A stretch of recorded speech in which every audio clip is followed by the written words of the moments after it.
Very good morning Shri P V Anvar. ഞാനും എനിക്കൊപ്പം ഉണ്ണി ബാലകൃഷ്ണൻ, സ്മൃതി പരുത്തിക്കാട്, സുജയ പാർവതി, ഞങ്ങൾ ഫുൾ എഡിറ്റോറിയലാണ് ഇന്ന് അങ്ങേക്കൊപ്പം ഈ വാർത്താ പ്രഭാതത്തിൽ ചേരുന്നത്. അധിക സമയം ചിലപ്പോൾ നമുക്ക് സംസാരിക്കേണ്ടി വരും. ഒരുപാട് കാര്യങ്ങൾ അങ്ങ് തുറന്നു പറഞ്ഞു. ആ തുറന്നു പറഞ്ഞതിൻ്റെ തുടർച്ചയാണ് നമ്മൾ തമ്മിൽ നടത്തുന്ന ഈ സംഭാഷണം. ഞാൻ ഉണ്ണി ബാലകൃഷ്ണനിൽ നിന്ന് നമുക്ക് തുടങ്ങാം. ശ്രീ ഉണ്ണി ബാലകൃഷ്ണൻ. നമസ്കാരം ശ്രീ പി വി അൻവർ. താങ്കൾക്ക് എന്നെ കേൾക്കാമെന്ന് വിചാരിക്കുന്നു.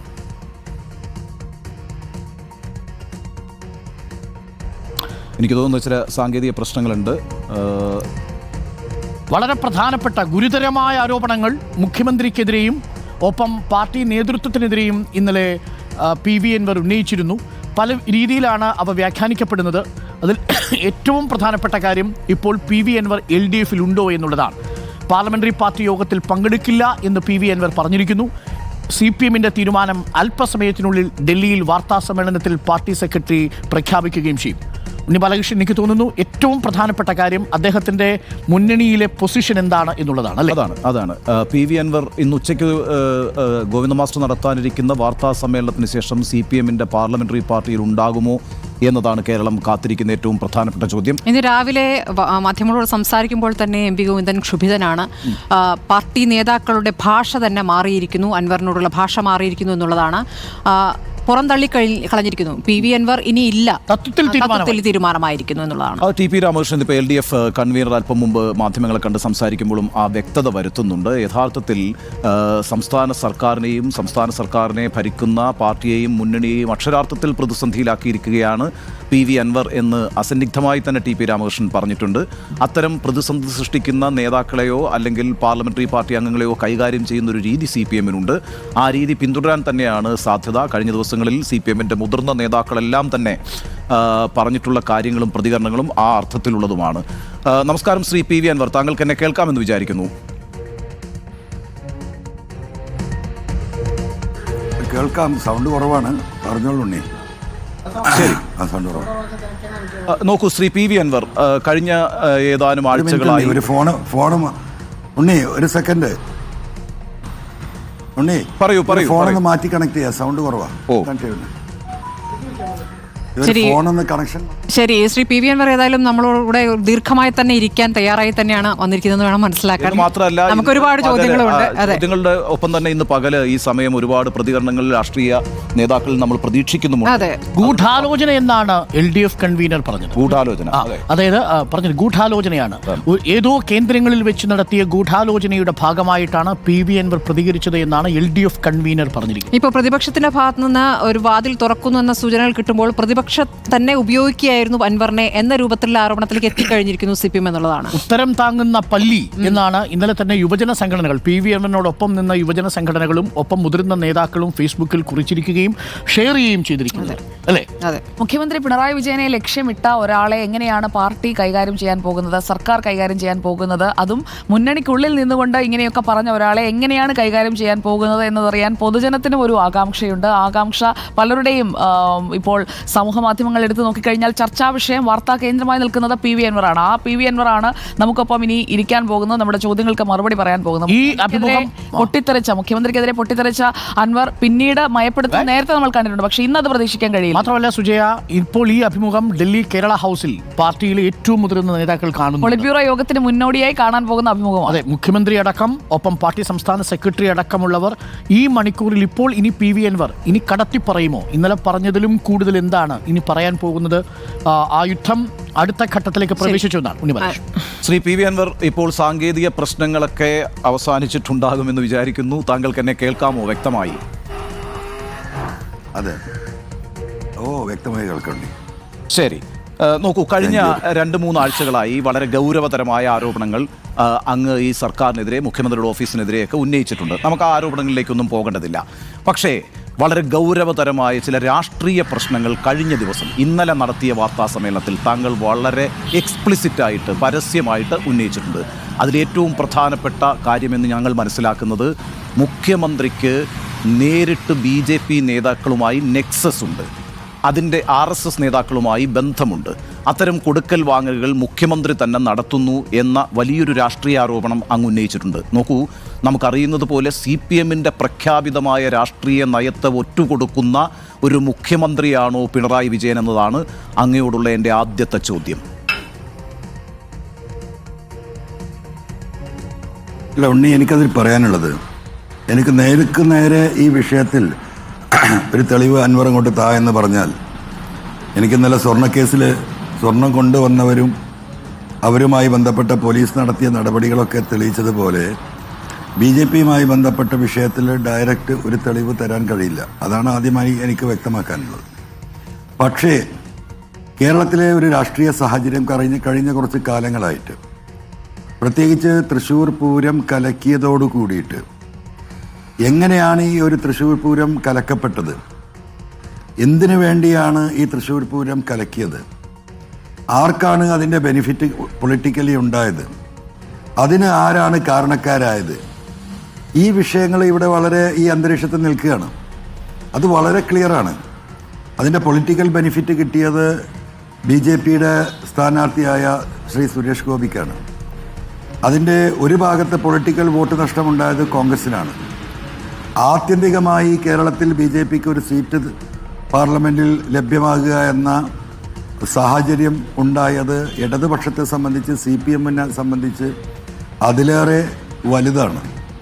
സ്വാഭാവികമായും അതിന് നേതൃത്വം നൽകിയ കേരളത്തിൻ്റെ ADGP ശ്രീ അജിത് കുമാറാണ് ഇത് കംപ്ലീറ്റ് ഓപ്പറേറ്റ് ചെയ്തത് എന്ന് അന്നത്തെ ദിവസം, പൂരം കലക്കിച്ച ദിവസം, പിറ്റേ ദിവസമോ, അന്ന് ഞാൻ എൻ്റെ ഫേസ്ബുക്ക് പോസ്റ്റിൽ ഈ കാര്യം വിവരിച്ചിട്ടുള്ളതാണ്. ഇതൊരു പ്രപഞ്ച സത്യമായി ഈ നാട്ടിൽ നിൽക്കുകയാണ്. മൂക്ക് താഴോട്ടായ 5 വയസ്സിന് മുകളിലുള്ള എല്ലാ കുട്ടികൾക്കും മനസ്സിലാകുന്ന തരത്തിലാണ് ഈ ഓപ്പറേഷൻസ് മുഴുവൻ നടന്നിട്ടുള്ളത്.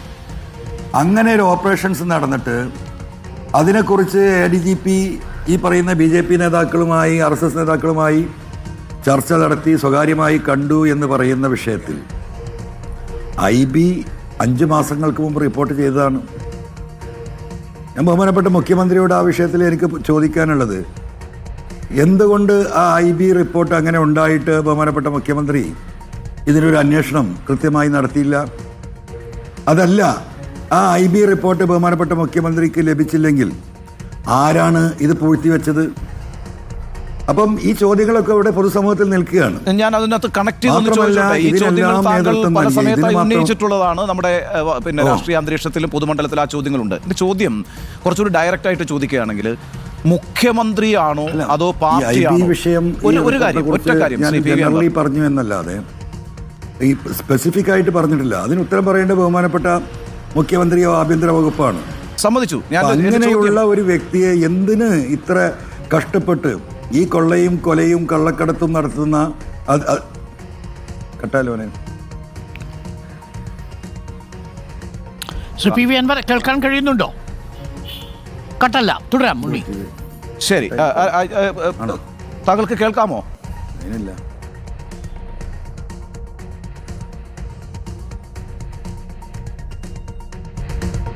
ചെറിയ ഒരു സാങ്കേതിക തടസ്സമുണ്ട്. ഇപ്പോൾ ഉണ്ണി ബാലകൃഷ്ണൻ പറഞ്ഞിരിക്കുന്നത് ആത്യന്തികമായി BJP-യാണ് പൂരം കലക്കലിന്റെ ഗുണഭോക്താവ് എന്നാണ്. അതാണ്. അതായത് നമുക്ക് ഇന്ന് രാഷ്ട്രീയ വിഷയത്തിൽ തന്നെ നിൽക്കേണ്ടതുണ്ട്. പ്രധാനമായും CPM-ന്റെ പോളിറ്റ് ബ്യൂറോ ചേരുന്നു. ഇനി അടുത്ത ദിവസങ്ങളിൽ കേന്ദ്ര കമ്മിറ്റി യോഗം ചേരുന്നു. ഈ സ്വർണ്ണക്കടത്ത്, സ്വർണം പൊട്ടിക്കൽ, അജിത് കുമാറിനെ കേന്ദ്രീകരിച്ചുള്ള ആരോപണങ്ങൾ, കേരള പോലീസിനെ കേന്ദ്രീകരിച്ചുള്ള ആരോപണങ്ങൾ എന്നതിനൊക്കെ അപ്പുറത്ത് ഇന്ന് കേരളത്തിൻ്റെ രാഷ്ട്രീയ മനസ്സുകളെല്ലാം ഒരാശങ്കയിൽ വന്നിരിക്കുന്നത് CPM-ന്റെ നിലപാടുമായി ബന്ധപ്പെട്ടാണ്. അഥവാ CPM-ന്റെ ഏറ്റവും പ്രധാനപ്പെട്ട നേതാവ് BJP-യുമായി ഒത്തുകളിക്കുന്നു എന്നുള്ള ഒരാക്ഷേപം വരുന്നു എന്ന് പറയുന്നത് ആ രാഷ്ട്രീയ പ്രസ്ഥാനത്തിൻ്റെ രാഷ്ട്രീയ സത്യസന്ധതയെ ചോദ്യം ചെയ്യുന്നൊരു വിഷയമാണ്. അതുകൊണ്ട് ആ വിഷയത്തിൽ ഒരു ക്ലാരിറ്റി വരുത്താൻ അത്തരം സംശയങ്ങൾ ഉന്നയിച്ചിട്ടുള്ള PV അൻവറിന് ബാധ്യതയുണ്ട്. പക്ഷേ തുടക്കത്തിൽ പറഞ്ഞിരിക്കുന്നത് BJP-യുമായി മുഖ്യമന്ത്രിയുടെ ബന്ധത്തിന് നേരിട്ട് തെളിവുകളില്ല എന്നാണ് പറയുന്നത്. പക്ഷേ പാർട്ടി സഹയാത്രികൻ അതിൽ ഒരു സംശയം ഇങ്ങനെ പൊതുജനമധ്യത്തിലേക്ക് വിളിച്ചു പറയുക എന്നതിൽ അതാണ് പാർട്ടിക്ക് പ്രശ്നം. തെളിവില്ലാതെ എന്തും വിളിച്ചു പറയുകയാണോ എന്ന ചോദ്യം അദ്ദേഹം ഇപ്പോൾ അത് പറയുന്നു, തന്റെ കയ്യിൽ തെളിവില്ല എന്ന്. അല്ല, തെളിവില്ല എന്ന് പറയുമ്പോഴും സാഹചര്യപരമായ ഒട്ടേറെ കാര്യങ്ങൾ അൻവർ വിശദീകരിക്കുന്നുണ്ടെന്ന് മാത്രമല്ല, ചില സാഹചര്യപരമായ കാരണങ്ങൾ നേരത്തെ തന്നെ പ്രതിപക്ഷം പല ഘട്ടങ്ങളിലായിട്ട് മുഖ്യമന്ത്രിയുടെ ഓഫീസുമായി ബന്ധപ്പെട്ടും മുഖ്യമന്ത്രിയുടെ കുടുംബവുമായി ബന്ധപ്പെട്ടുമൊക്കെ ഉന്നയിച്ചിട്ടുണ്ട്. പക്ഷേ ഇവിടുത്തെ പ്രധാനപ്പെട്ട പ്രശ്നം, ഭരണമുന്നണിക്കുള്ളിൽ നിന്ന് തന്നെ അത്തരത്തിലൊരാൾ ഒരു വിമർശനം ഉന്നയിക്കുമ്പോൾ CPM പോലൊരു രാഷ്ട്രീയ പ്രസ്ഥാനത്തിന് അതുണ്ടാക്കുന്ന പ്രതിസന്ധി ചെറുതല്ല. ആ രാഷ്ട്രീയ പ്രസ്ഥാനത്തിൻ്റെ രാഷ്ട്രീയ നിലപാടുമായി ബന്ധപ്പെട്ട സത്യസന്ധതയാണ് ചോദ്യം ചെയ്യപ്പെടുന്നത്. അപ്പോൾ ആ വിഷയത്തിൽ ഉണ്ണിച്ചാർ, ഈ തൃശ്ശൂർ പൂരം കലക്കലിൽ ഇന്നലെ പറഞ്ഞതും ഇന്ന് പറഞ്ഞതും ഒന്ന് ചേർത്ത് വെച്ച് നോക്കൂ. ഇന്നലെ പറഞ്ഞത് എന്താണ്? ഈ പൂരം കലക്കിയത് കൊണ്ട് പ്രയോജനമുള്ള, അതായത് കേന്ദ്രത്തിലെ BJP-യെ കൊണ്ട് ഇവിടെ പ്രയോജനമുള്ള ആ ആളാരാണെന്ന് PV അൻവർ പറഞ്ഞാൽ തീരുന്ന പ്രശ്നമേ ഉള്ളൂ. അതാണ്. ശ്രീ PV അൻവർ, അങ്ങേക്ക് കേൾക്കാമോ? കേൾക്കാം. ഈ സാങ്കേതിക പ്രശ്നത്തിൽ ഞങ്ങൾക്ക് വളരെ ഖേദമുണ്ട്. എങ്കിലും നമുക്ക് തുടർന്ന് അതുണ്ടാകില്ല എന്ന് ഉറപ്പുവരുത്താം. അതിന് ശ്രമിക്കാം. നോക്കൂ, ഇപ്പോൾ ഞാൻ ചോദിച്ചു വന്നത് എന്താണെന്ന് വെച്ചാൽ, ഈ പിണറായി വിജയൻ എന്ന് പറയുന്ന മുഖ്യമന്ത്രിക്ക് അദ്ദേഹത്തിൻ്റെ കുടുംബവുമായി ബന്ധപ്പെട്ട ചില കേസുകളെ നേരിടേണ്ടി വരുന്നുണ്ട്. അദ്ദേഹത്തിന് തന്നെ ചില കേസുകളെ നേരിടേണ്ടി വരുന്നുണ്ട്. അത് അദ്ദേഹത്തിൻ്റെ ഓഫീസുമായി ബന്ധപ്പെട്ടുമുണ്ട്. ഇപ്പം നമുക്കറിയാമല്ലോ, സ്വർണ്ണക്കടത്തുമായി ബന്ധപ്പെട്ട് അത് മുഖ്യമന്ത്രിയുടെ ഓഫീസ് വരെ എത്തിയിരുന്നു. അത് അദ്ദേഹത്തിൻ്റെ പ്രിൻസിപ്പൽ സെക്രട്ടറി അറസ്റ്റിലാവുകയും ജയിലിൽ പോവുകയും ചെയ്തു. പക്ഷേ മുഖ്യമന്ത്രിയിലേക്ക് എത്തുന്നതിന് മുമ്പ് ആ അന്വേഷണം അവിടെ അവസാനിച്ചു. അവിടെ ഒരു രാഷ്ട്രീയ ഒത്തുകളി ഉണ്ട് എന്ന ആരോപണം അന്ന് തന്നെ പ്രതിപക്ഷം ഉന്നയിച്ചു. പിന്നീട് നമുക്കറിയാമല്ലോ, കൊടകര കുഴൽപ്പണ കേസ്, അത് ഒതുക്കി തീർത്തു എന്നൊരു ആരോപണം പിണറായിയുമായി ബന്ധപ്പെട്ടുണ്ടായി.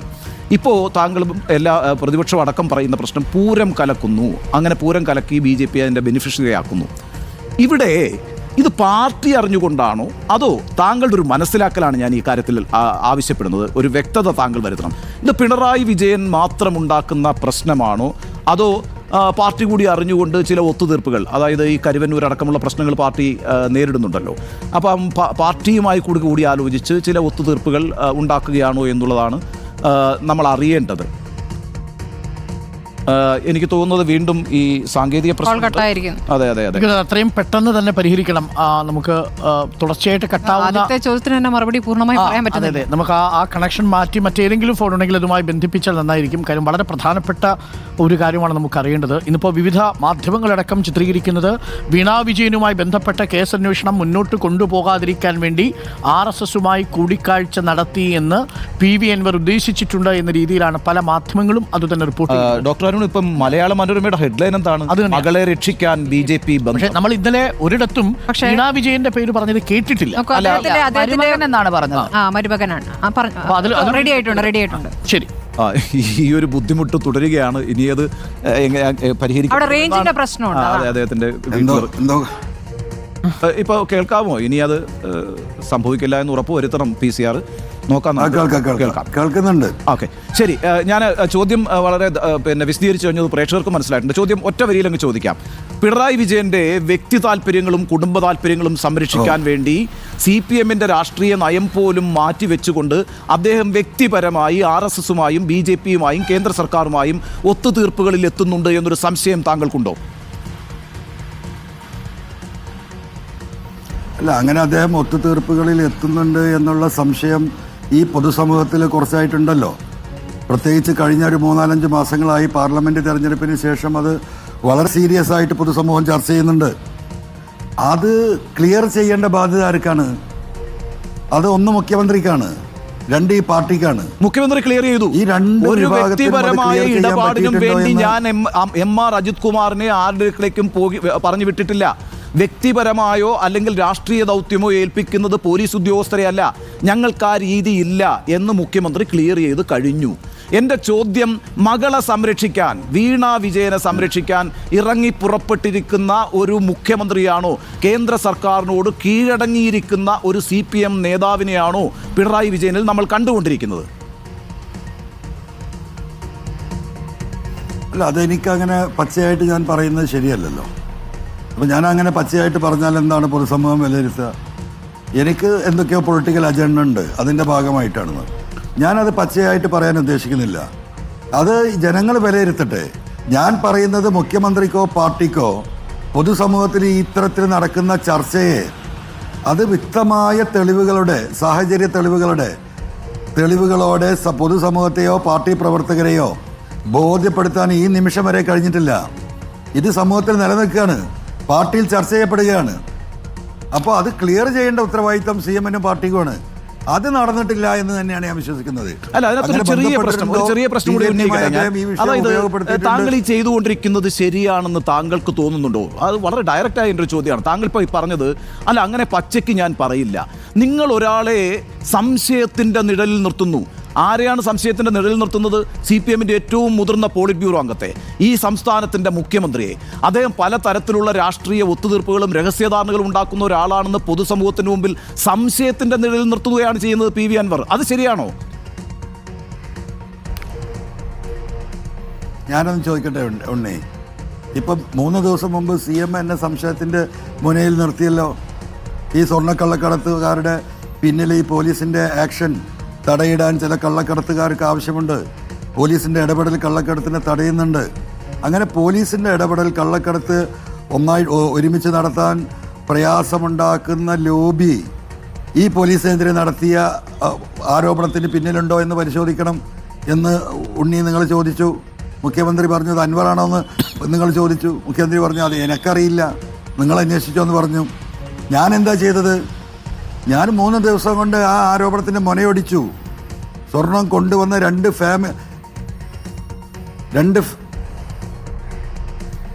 എക്കോ വരുന്നല്ലോ ഉണ്ണി. അത് PCR ശ്രദ്ധിക്കും ശ്രീ PV അൻവർ. തുടരാം. അപ്പോൾ ഉണ്ണി, അങ്ങനെ ഞാൻ വളരെ പണിപ്പെട്ടാണ് ഈ സ്വർണം കൊണ്ടുവന്ന് പോലീസ് മോഷണം നടത്തിയ 2 കാരിയേഴ്സിനെയും അവരെ കുടുംബത്തെയും, കാരണം അവരവരെ കൂടെ തന്നെ ഉണ്ട് എയർപോർട്ടിൽ നിന്ന് സ്വീകരിക്കുമ്പോൾ, ഈ സമൂഹത്തിൻ്റെ മുന്നിൽ കൊണ്ടുവന്നിട്ട് പോലീസ് പറയുന്നത് തെറ്റാണ്. മുഖ്യമന്ത്രിക്ക് എഴുതി കൊടുത്ത് മുഖ്യമന്ത്രി എഴുതി വായിച്ച സ്ക്രിപ്റ്റ് തെറ്റാണ്. പോലീസ് ഈ കള്ളക്കടത്തിൽ പങ്കാളിയാണ്, പോലീസ് മോഷണം നടത്തുന്നുണ്ട് എന്ന് ഈ സമൂഹത്തെ ഞാൻ ബോധ്യപ്പെടുത്തിയല്ലോ ഇന്നലെ. എന്തുകൊണ്ടാണ് ബഹുമാനപ്പെട്ട മുഖ്യമന്ത്രിക്കും പാർട്ടിക്കും ഇത്തരത്തിലൊരു ബോധ്യപ്പെടുത്തൽ നടത്താൻ സാധിക്കാത്തത്? എവിടെയാണ് ഈ ചോദ്യം ഉയരുന്നത്? ഇത്രയൊക്കെ ആരോപണങ്ങൾ ഉയർന്നിട്ടും സ്വന്തം ഓമനക്കുട്ടിയെ പോലെ അല്ലെങ്കിൽ ഒരു ഗ്രാൻഡ് സണ്ണിനെ പോലെ മുഖ്യമന്ത്രി എന്തിനാണ് ഈ കാട്ടുകള്ളൻ ADGP-യെ സംരക്ഷിച്ചുകൊണ്ടിരിക്കുന്നത്? അവിടെയല്ലേ ഈ പ്രശ്നം വരുന്നത്? ശരി, എന്തിനു വേണ്ടി ഈ ADGP-യെ? എത്ര ADGP-മാരുണ്ട് ഈ നാട്ടില്? അവിടെയാണ് പ്രശ്നം. ഒരു കാര്യം കൂടി, ADGP-യിൽ നിൽക്കാതെ എന്റെ ചോദ്യം വളരെ കൃത്യമല്ലേ? അങ്ങിപ്പോ ഈ ADGP-യെ ആക്രമിച്ചുകൊണ്ട് പിണറായിയെ ആക്രമിക്കുകയാണ് അങ്ങ് ചെയ്തുകൊണ്ടിരിക്കുന്നത്. ഇന്നലത്തെ വാർത്താ സമ്മേളനത്തിൽ താങ്കൾ പറയുന്നുണ്ട് ഞാൻ ചില കാര്യങ്ങൾ വിളിച്ചു പറഞ്ഞാൽ AK സെന്റർ പൊളിച്ചടുക്കി കൊണ്ടുപോകേണ്ടി വരുമെന്ന്. എന്താണ് അങ്ങയുടെ കയ്യിലിരിക്കുന്ന ആ വലിയ ബോംബ്? ഈ പറയുന്ന ADGP-യും പോലീസും ഒക്കെ അവിടെ നിൽക്കട്ടെ, നിങ്ങൾ ഡയറക്റ്റായിട്ട് അറ്റാക്ക് ചെയ്തുകൊണ്ടിരിക്കുന്നത് CPM എന്ന് പറയുന്ന കേരളത്തിലെ ഒരു രാഷ്ട്രീയ പ്രസ്ഥാനത്തെയാണ്. ആ രാഷ്ട്രീയ പ്രസ്ഥാനം എടുത്തിരിക്കുന്ന രാഷ്ട്രീയ നിലപാടുകളിൽ വെള്ളം ചേർത്തുകൊണ്ട് ഒരു ഫാസിസ്റ്റ് ശക്തിയുമായി അവർ കൈകോർത്തിരിക്കുന്നു. അവരുടെ വ്യക്തിപരമായ ചില നേതാക്കളുടെ താല്പര്യങ്ങൾ, പ്രധാനമായും മുഖ്യമന്ത്രിയുടെ താല്പര്യങ്ങളുമായി ബന്ധപ്പെട്ട് എന്ന് പറയുമ്പോൾ അത് രാഷ്ട്രീയമായ ഒരു ആരോപണമാണ്. എപ്പോഴും ആ ചോദ്യം വരുമ്പോൾ അങ്ങ് ബുദ്ധിപൂർവ്വം അത് അജിത് കുമാറിലേക്ക് തിരിച്ചുവിടുകയാണ്. അത് വേണ്ട, രാഷ്ട്രീയമായി ഇതിന് മറുപടി പറയൂ. ഇല്ല, ഞാൻ അജിത് കുമാറിലേക്ക് തിരിച്ചു വിട്ടിട്ടില്ല. ആ അജിത് കുമാറിനെ ഇപ്പോഴും ആ സ്ഥാനത്ത് അവരോധിക്കുന്നതാണ് ഈ പറയുന്ന സംശയങ്ങൾ. ആളുകൾ ഇപ്പോഴും അവരുടെ മനസ്സിൽ സംശയമല്ല, ജനങ്ങളത് ഉറപ്പിച്ചിരിക്കുകയാണ്. അത് അദ്ദേഹത്തെ മാറ്റി അദ്ദേഹത്തിനെതിരെ ഒരു സസ്പെൻഷൻ നടപടി സ്വീകരിച്ചിരുന്നെങ്കിൽ ഈ ചർച്ച ഇവിടെ ആ വിഷയത്തിലെത്തുമായിരുന്നില്ല. പിന്നെ രണ്ടാമത്തെ കാര്യം, AKG സെൻറ്റർ ഞാൻ ഈ പാർട്ടിക്കെതിരല്ല. ഉണ്ണിയുടെ സ്റ്റേറ്റ്മെൻറ്റ് തെറ്റാണ്. നിങ്ങൾ ഈ പാർട്ടിയെ വെല്ലുവിളിക്കുന്നു എന്തോന്നുകൊണ്ട് സൂചിപ്പിച്ചു. ഞാൻ ഒരിക്കലും ഈ പാർട്ടിയെ വെല്ലുവിളിച്ചിട്ടില്ല. പാർട്ടി നേതൃത്വത്തിൻ്റെ നിലപാടുകളെയാണ് വെല്ലുവിളിച്ചത്. ഞാൻ ഈ പാർട്ടിയുടെ സാധാരണ പ്രവർത്തകർക്ക് വേണ്ടിയാണ് ഈ വിഷയം ഉന്നയിച്ചിട്ടുള്ളത്. അതിനുവേണ്ടിയാണ് ഞാൻ ഇപ്പോഴും സംസാരിച്ചിരിക്കുന്നത്. ഞാനിത് നാളെയും സംസാരിച്ചു കൊണ്ടേയിരിക്കും. ശ്രീ PV അൻവർ, താങ്കൾ പറയുന്നത് സാധാരണ സഖാക്കളെയാണ് താങ്കൾ അഡ്രസ്സ് ചെയ്തതെന്ന് താങ്കൾ ആവർത്തിച്ചു പറയുകയാണ്. സാധാരണ പ്രവർത്തകരുടെ ശബ്ദമാണ്, അവർക്ക് ചോദിക്കാൻ പറ്റാത്തത് താങ്കൾ ചോദിക്കുന്നു എന്ന്. നോക്കൂ, പാർട്ടിക്ക് താങ്കളോട് സമീപനം മാറി, താങ്കളോടുള്ള ഭാഷ മാറിയിരിക്കുന്നു. താങ്കൾ കള്ളക്കടത്തുകാർക്ക് വേണ്ടി സംസാരിക്കുന്നു. താങ്കളെ താൻ എന്ന് അഭിസംബോധന ചെയ്തിട്ടാണ് സ്വരാജ് ഇപ്പോൾ പ്രതികരിച്ചിരിക്കുന്നത്. താങ്കൾക്ക് അന്വേഷണമല്ല വേണ്ടത്, നടപടിയല്ല വേണ്ടത്. താങ്കൾ കള്ളക്കടത്ത് കള്ളക്കടത്തുകാർക്ക് വേണ്ടി സംസാരിക്കുന്നു എന്ന ഭാഷയിൽ താൻ ഇന്ന് അഭിസംബോധന ചെയ്തുകൊണ്ട് പ്രതികരിച്ചു കഴിഞ്ഞിരിക്കുന്നു. ഇന്ന് രാവിലെ പാർട്ടി സെക്രട്ടറി രോഷത്തോടുകൂടി പ്രതികരിക്കുന്നുണ്ട് താങ്കൾക്കെതിരെ. താങ്കൾ പറയുന്ന സഖാക്കൾ എന്ന് പറയുമ്പോൾ താഴെ തട്ടിൽ ബ്രാഞ്ച് കമ്മിറ്റി താങ്കളുടെ വീടിന് മുന്നിൽ മുഖ്യമന്ത്രിയുടെയും പാർട്ടി സെക്രട്ടറിയുടെയും പടം വെച്ച് ഈ പാർട്ടി വേറെയാണ്, ഇത് പാർട്ടി വേറെയാണ് എന്ന് താങ്കളെ ബോധ്യപ്പെടുത്തുന്നു. താങ്കൾക്ക് ഉണ്ട് എന്ന് കരുതിയ പിന്തുണ നഷ്ടപ്പെടില്ലേ? പാർട്ടിയെ പൂർണ്ണമായും വെല്ലുവിളിച്ചാൽ, പാർട്ടിയുടെ ഏറ്റവും പ്രധാനപ്പെട്ട നേതാക്കളെ വെല്ലുവിളിച്ചു കഴിഞ്ഞാൽ പിന്നെ എങ്ങനെയാണ് അണികൾ, സഖാക്കൾ താങ്കൾക്കൊപ്പം നിൽക്കുക? ശ്രീ PV അൻവർ. അതൊക്കെ വളരെ തമാശയാണ്. ഇപ്പോൾ ബോർഡ് വെച്ച കാര്യം പറഞ്ഞല്ലോ, ഇവിടെ റിപ്പോർട്ടർ അഷ്കറൊക്കെ ഇവിടെ തന്നെ ഉണ്ടല്ലോ. ബോർഡ് വെച്ചിരിക്കുന്നത് എൻ്റെ സ്ഥലത്താണ്. ഞാനാ പെർമിറ്റ് കൊടുത്തിരിക്കുന്നത്. കാരണം അവിടെ റോഡിൽ വെക്കാൻ സ്ഥലമില്ല, വീടിന് മുമ്പ് തന്നെ വെക്കണമല്ലോ. അപ്പോൾ അവിടെ റോഡ് വളരെ വീതി കുറവാണ്. അപ്പോൾ അവിടെ വെക്കട്ടെ എന്ന് ചോദിച്ചു, വെച്ചോ എന്ന് പറഞ്ഞു. അത് ഞാൻ അങ്ങോട്ട് വിമർശിക്കുമ്പോൾ എൻ്റെ മുഖത്ത് നോക്കി ഇങ്ങോട്ട് വിമർശിക്കാനുള്ള അവകാശം ഇവിടുത്തെ പ്രിയപ്പെട്ട സഖാക്കൾക്കില്ലേ? അത്രയേ ഉള്ളൂ ആ കാര്യങ്ങൾ.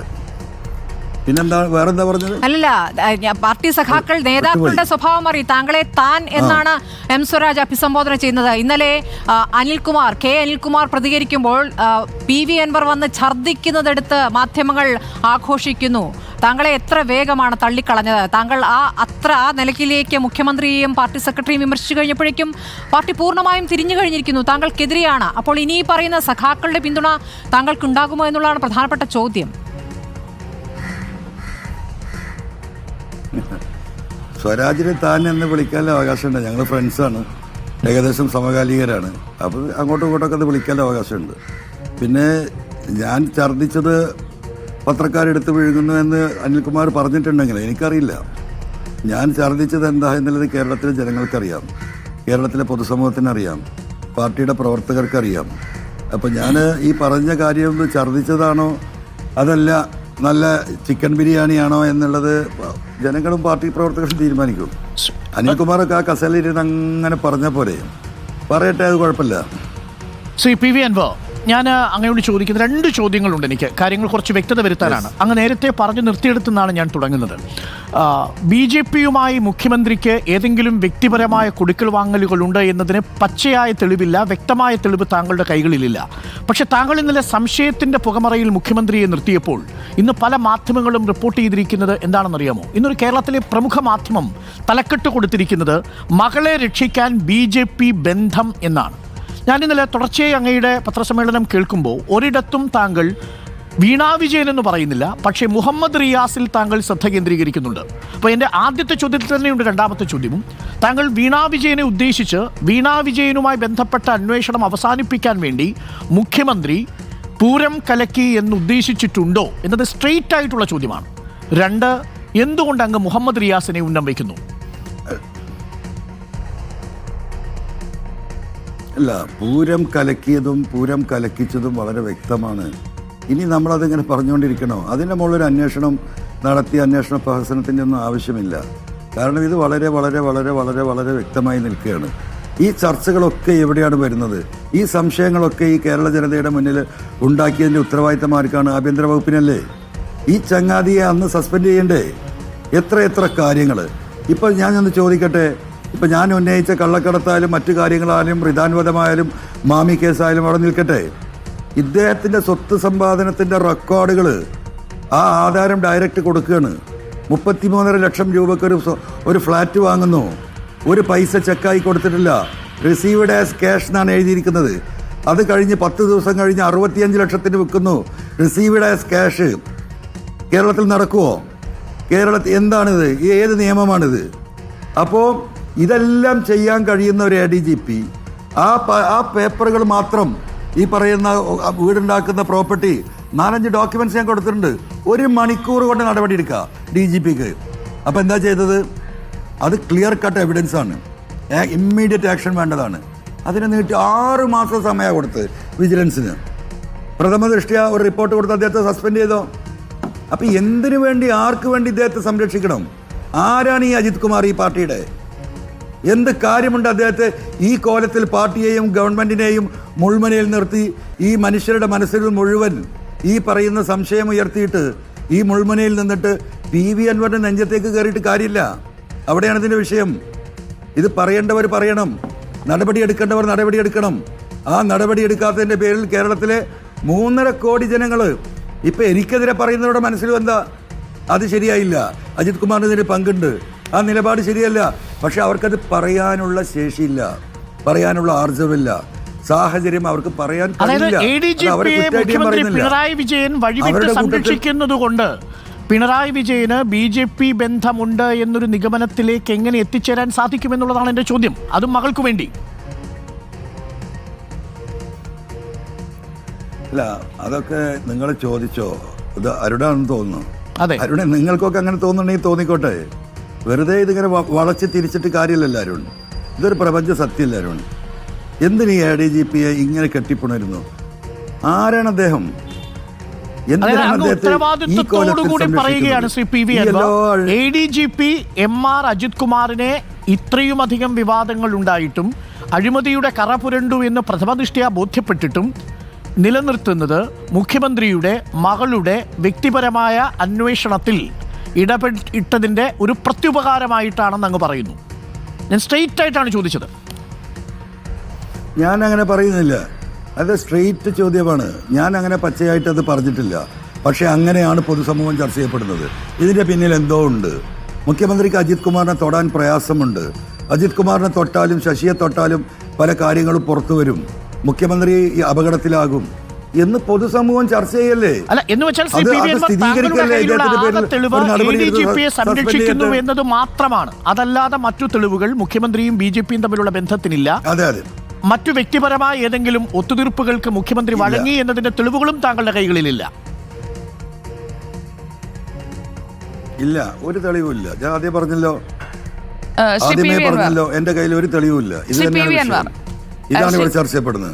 ശ്രീ PV അൻവർ, അങ്ങനെയാണെങ്കിൽ താങ്കൾ അന്വേഷിച്ച് പല തെളിവുകളും പുറത്തേക്ക് കൊണ്ടുവന്ന് അങ്ങനെ വാർത്താസമ്മേളനം നടത്തുന്ന, മാധ്യമങ്ങൾക്ക് മുന്നിലെത്തുന്ന ഒരു വ്യക്തിയാണല്ലോ.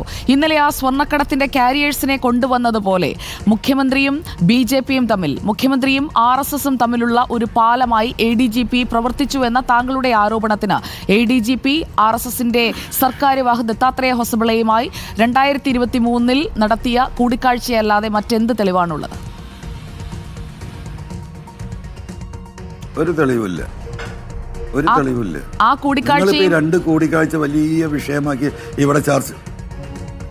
ഞാൻ പറയട്ടെ, ഈ 2 കൂടിക്കാഴ്ച വലിയ സംഭവമാക്കി അത് അന്വേഷണം നടക്കേണ്ട കാര്യമൊന്നുമില്ല. ഇവരൊക്കെ കോണ്ടാക്ട് ചെയ്യുന്നുണ്ട്, സംസാരിക്കുന്നുണ്ട്, അവരുടെ രാഷ്ട്രീയ അജണ്ടകൾ കേരളത്തിൽ നടപ്പിലാക്കുന്നുണ്ട്. അതിന് പോലീസിൽ മാത്രമല്ല, പല ഉദ്യോഗസ്ഥരും അവരെ സഹായിക്കുന്നുണ്ട്. അതൊരു വാസ്തവമാണ്. അത് ഇവിടെ മാത്രമല്ലല്ലോ, ഇന്ത്യയിലൊട്ടാകല്ലേ. അതൊരു ആരോപണമാണ്. ശ്രീ PV അൻവർ, തെളിവില്ലാത്തിടത്തോളം അതൊരു ആരോപണമാണ്. അങ്ങനെ നിൽക്കട്ടെന്ന്, എനിക്കിത് തെളിവ് അന്വേഷിച്ച് പോകേണ്ട കാര്യമൊന്നുമില്ല.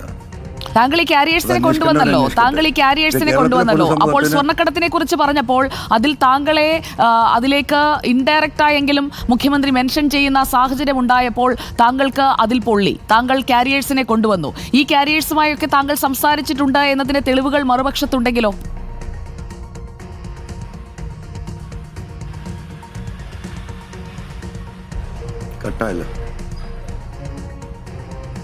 വീണ്ടും അങ്ങേക്ക് കേൾക്കാമോ ശ്രീ PV അൻവർ? ഞാൻ ചോദിച്ചത് കാരിയേഴ്സിനെ കുറിച്ചാണ്. അവരുമായൊക്കെ താങ്കൾക്ക് അടുപ്പമുണ്ടോ, അല്ലെങ്കിൽ അവരുമായിട്ടൊക്കെ താങ്കൾ നേരത്തെയും ബന്ധപ്പെട്ടിട്ടുണ്ടോ? ഇപ്പോൾ ഈ അന്വേഷണത്തിന്റെ ഭാഗമായി, തെളിവ് ശേഖരണത്തിന്റെ ഭാഗമായി താങ്കൾ നടത്തിയ കൂടിക്കാഴ്ചയും വീഡിയോ റെക്കോർഡിംഗും അല്ല, അതിനു മുൻപ് തന്നെ അവരുമായൊക്കെ സംസാരിച്ച ആളാണോ PV അൻവർ? അതാണോ മുഖ്യമന്ത്രി ഉദ്ദേശിച്ചത്? അതിനു മുമ്പ് ആരുമായി ഞാൻ സംസാരിച്ചില്ല. അത് അവർ പരിശോധിക്കട്ടെ. ഞാൻ ഈ വിഷയം ഉന്നയിക്കുന്നതിന് മുമ്പ് ഇതിൻ്റെ യാഥാർത്ഥ്യങ്ങൾ കണ്ടുപിടിക്കാൻ നമ്മളൊരു വിഷയം ഉന്നയിക്കുമ്പോൾ നമുക്കൊരു ബോധ്യപ്പെടണമല്ലോ. ആ വിഷയവുമായി ബന്ധപ്പെട്ട് അവരോട് മുമ്പ് എന്ന് പറഞ്ഞാൽ ഒരുപാട് മുമ്പല്ല, ഇപ്പോൾ ഈ 2-3-4 മാസത്തിൻ്റെ ഇടയ്ക്ക് ഞാൻ പലപ്പോഴും ബന്ധപ്പെട്ടിട്ടുണ്ട്. ശ്രീ PV അൻവർ, മുഹമ്മദ് റിയാസുമായി ബന്ധപ്പെട്ട് ചോദിച്ചിരുന്നു. ആ മുഹമ്മദ് റിയാസുമായി ബന്ധപ്പെട്ട് താങ്കൾ പറഞ്ഞത് ഈ പാർട്ടി സംവിധാനം ഈ ഒരു മനുഷ്യനു വേണ്ടി തകർക്കരുത് എന്നാണ്. റിയാസിനു വേണ്ടി അൻവറിന്റെ നെഞ്ചത്തോട്ട് കയറാൻ വന്നാൽ നിൽക്കില്ല. ഒരു മുഹമ്മദ് റിയാസ് മതിയോ? സഖാക്കൾ ആലോചിക്കണം. ഇത് ഏതു ഘട്ടത്തിൽ, ഏതു പശ്ചാത്തലത്തിലാണ് താങ്കൾ പറഞ്ഞത്? ഇത് ആകത്തുക ഇതിൻ്റെ റിസൾട്ട് അതാണ്. ഇതാണ് എനിക്ക് മനസ്സിലായിട്ടുള്ളത്. എൻ്റെ ബോധ്യവും എൻ്റെ മനസ്സിലാക്കലുമാണ് ഞാൻ സംസാരിച്ചിട്ടുള്ളത്. കാരണം പാർട്ടിയുടെ വളരെ ഉത്തരവാദിത്തപ്പെട്ടവരോട് ഈ വിഷയങ്ങൾ പറയുമ്പോൾ ഞങ്ങൾക്കതിൽ എന്ത് ചെയ്യാൻ പറ്റും, നിങ്ങൾ CM-നോട് പറയുന്ന രീതിയിലേക്ക് ഇത് മാറിയെങ്കിൽ ആരാണ് ബഹുമാനപ്പെട്ട CM-നോട് ഈ കാര്യങ്ങൾ ബോധ്യപ്പെടുത്താനുള്ളത്? പാർട്ടിയുടെ ഉത്തരവാദിത്തപ്പെട്ടവർക്ക് ഈ കാര്യങ്ങൾ പോയി അദ്ദേഹത്തോട് സംസാരിക്കാനുള്ള സ്വാതന്ത്ര്യം പോലും ഒരു കമ്മ്യൂണിസ്റ്റ് പാർട്ടിയിൽ നഷ്ടപ്പെട്ടിട്ടുണ്ടെങ്കിൽ ആര് തിരുത്താനോ ഉപദേശിക്കാനോ കാര്യങ്ങൾ ചൂണ്ടിക്കാണിക്കാനോ അദ്ദേഹത്തോട് നേരിട്ട് പോയിട്ട് അങ്ങനെയല്ല CM ഈ കാര്യങ്ങൾ ഇങ്ങനെയാണ് സഖാവേ എന്ന് പറയാൻ പാർട്ടിയിൽ ഒരാൾക്കും സ്വാതന്ത്ര്യമില്ലെങ്കിൽ, അല്ലെങ്കിൽ അങ്ങനെ എന്തുകൊണ്ടാണ് സ്വാതന്ത്ര്യമില്ലാത്തത്? അങ്ങനെ പറയുന്നത് അദ്ദേഹം ഇഷ്ടപ്പെടുന്നില്ല എന്നാണ് മനസ്സിലാക്കുന്നത്. അതുകൊണ്ട് തന്നെ എല്ലാവരും പിൻവാങ്ങി. ഈ പറയുന്ന അജിത് കുമാറും ഈ പറയുന്ന ശശിയുമല്ലാതെ ഒരു പബ്ലിക് റിലേഷൻ അദ്ദേഹത്തിലേക്ക് എത്തുന്നില്ല. അവിടെയാണ് ഇതിനെയൊക്കെ വിഷയങ്ങൾ.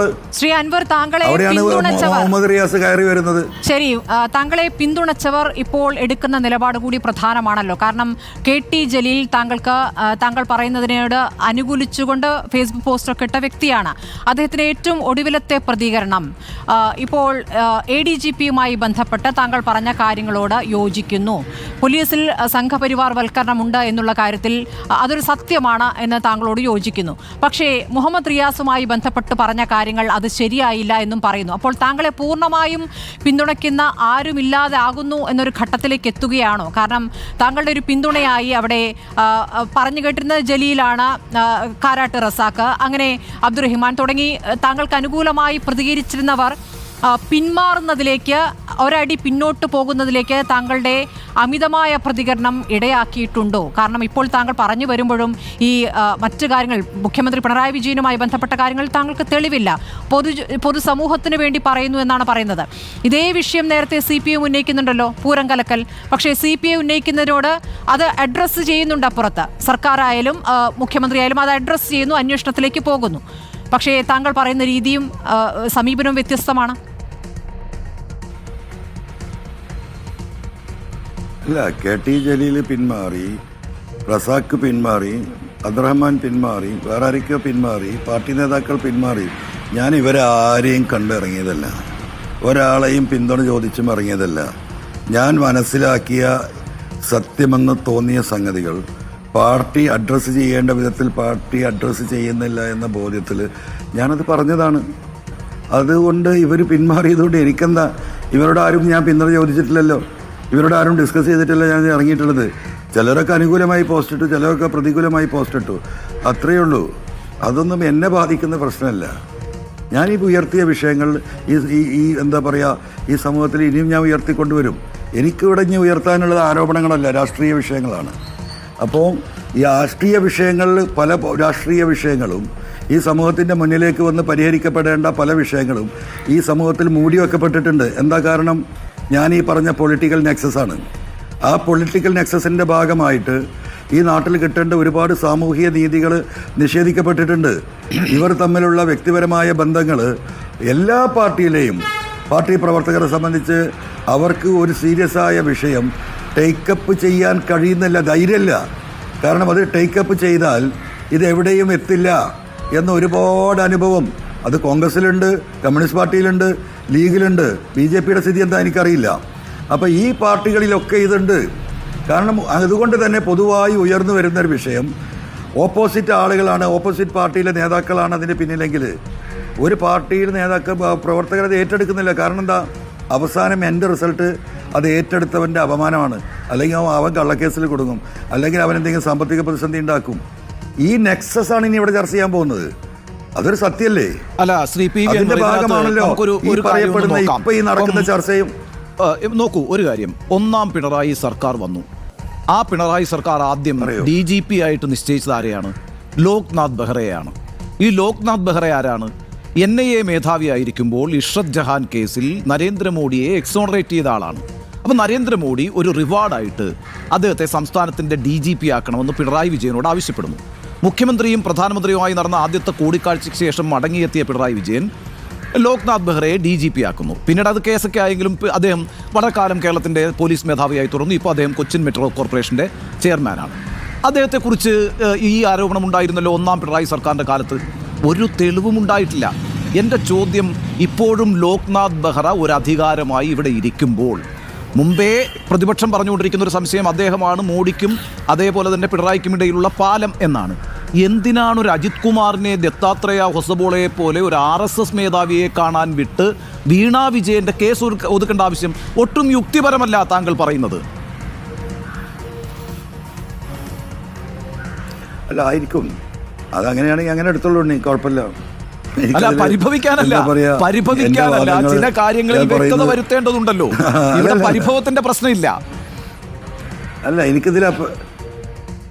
എനിക്കിതിൽ വ്യക്തത വരുത്താൻ കഴിയില്ല. ഞാൻ വ്യക്തത വരുത്താൻ എൻ്റെ കയ്യിലല്ല അധികാരങ്ങൾ, എൻ്റെ കയ്യിലല്ല സംവിധാനങ്ങൾ. ഞാൻ പറയുന്നത് ഈ ഒരു സംശയം ഈ സമൂഹത്തിൽ നിലനിൽക്കുന്നു, പാർട്ടി പ്രവർത്തകരിൽ നിലനിൽക്കുന്നു, ചായപ്പീടികയിൽ ചർച്ചയാണ്, ഓട്ടോറിക്ഷ തൊഴിലാളികളുടെ ഇടയിൽ ചർച്ചയാണ്, CIT-കാരായ ചുമട്ട് തൊഴിലാളികൾ ഇരിക്കുന്നിടത്ത് ഈ ചർച്ചയാണ്. അല്ലാതെ സ്വാഭാവികമല്ലേ, അങ്ങനെപ്പോലെ ഉത്തരവാദിത്വമുള്ള ഒരു പാർലമെന്ററി പാർട്ടി അംഗമായ PV അൻവർ ഈ മുഖ്യമന്ത്രിയെ സംശയത്തിന്റെ നിഴലിൽ നിർത്തുന്ന രീതിയിൽ ചില കാര്യങ്ങൾ പറഞ്ഞാൽ അത് ചായക്കടകളിൽ ചർച്ചയാകും, വാർത്താമുറികളിൽ ചർച്ചയാകും, ഓട്ടോറിക്ഷ തൊഴിലാളികൾക്കിടയിൽ ചർച്ചയാകും, കമ്പോളത്തിൽ ചർച്ചയാകും, ഉറപ്പാണ്. അത് സ്വാഭാവികമല്ലേ. അപ്പം ആ ഉത്തരവാദിത്വം താങ്കൾക്കാണ്. താങ്കൾ ഉയർത്തിവിട്ട ഒരു ആരോപണമാണ് ഇപ്പോൾ കേരളം ചർച്ച ചെയ്തുകൊണ്ടിരിക്കുന്നത്. അത് താങ്കൾക്ക് തെളിയിക്കാൻ കഴിയില്ല എന്നും പറയുന്നു.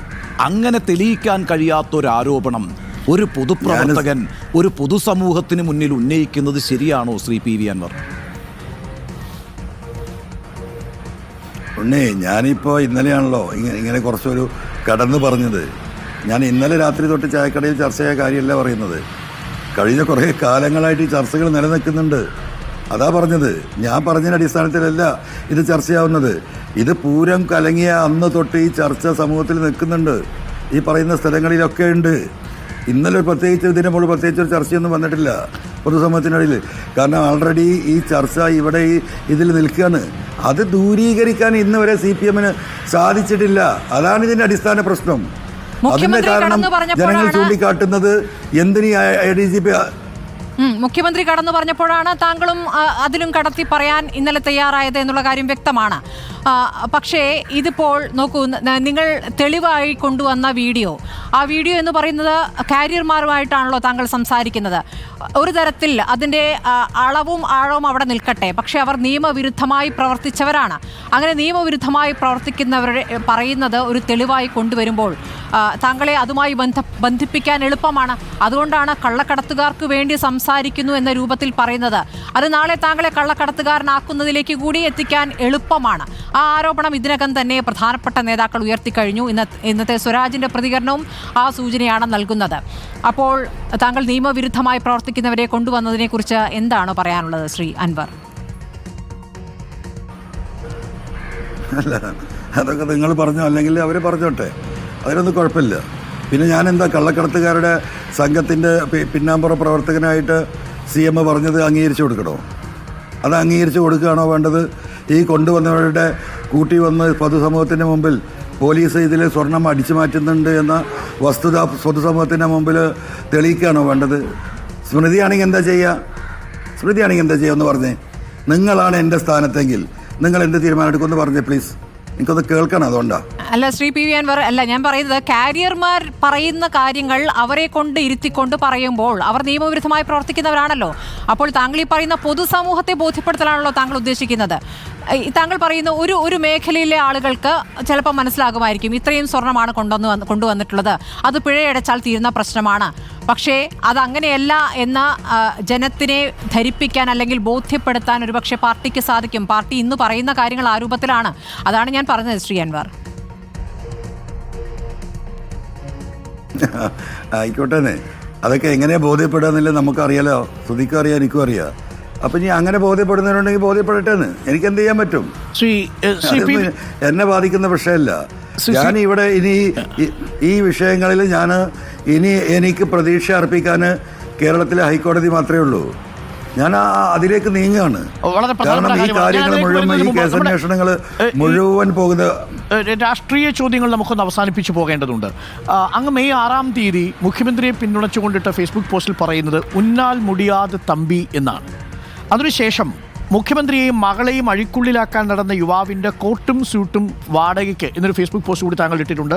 മെയ് 6-ാം തീയതി ഏകദേശം 180 ദിവസം കഴിയുമ്പോൾ അങ്ങ് മുഖ്യമന്ത്രിയെ പിതൃതുല്യനായി കണക്കാക്കിയിരുന്ന ഇടത്തു നിന്നും മുഖ്യമന്ത്രി ഇത്തരം ഒത്തുതീർപ്പുകൾക്ക് വഴങ്ങുന്ന, കേസന്വേഷണത്തിൽ പോലും പാർട്ടിയുടെ നയത്തെ ബലി കൊടുത്ത് RSSുമായി ബന്ധം സ്ഥാപിക്കാൻ ശ്രമിക്കുന്ന ADGPയെ സംരക്ഷിക്കുന്ന ഒരാളായി തീർന്നിരിക്കുകയാണ് മുഖ്യമന്ത്രിയുടെ മരുമകൻ. അതാണ് ഞാൻ ആവർത്തിക്കുന്നത്. ഈ മുഹമ്മദ് റിയാസിനെ അങ്ങ് പിടിക്കുമ്പോൾ അങ്ങയുടെ ഉള്ളിലെ ഉദ്ദേശം എന്ന് പറയുന്നത് ഈ കുടുംബത്തിനു വേണ്ടി മുഖ്യമന്ത്രി പാർട്ടി നയങ്ങളെയും പാർട്ടിയിലെ ജനാധിപത്യത്തെയും അട്ടിമറിച്ചിരിക്കുന്നു എന്നൊരു സന്ദേശം അങ്ങ് കൊടുക്കുന്നുണ്ട്.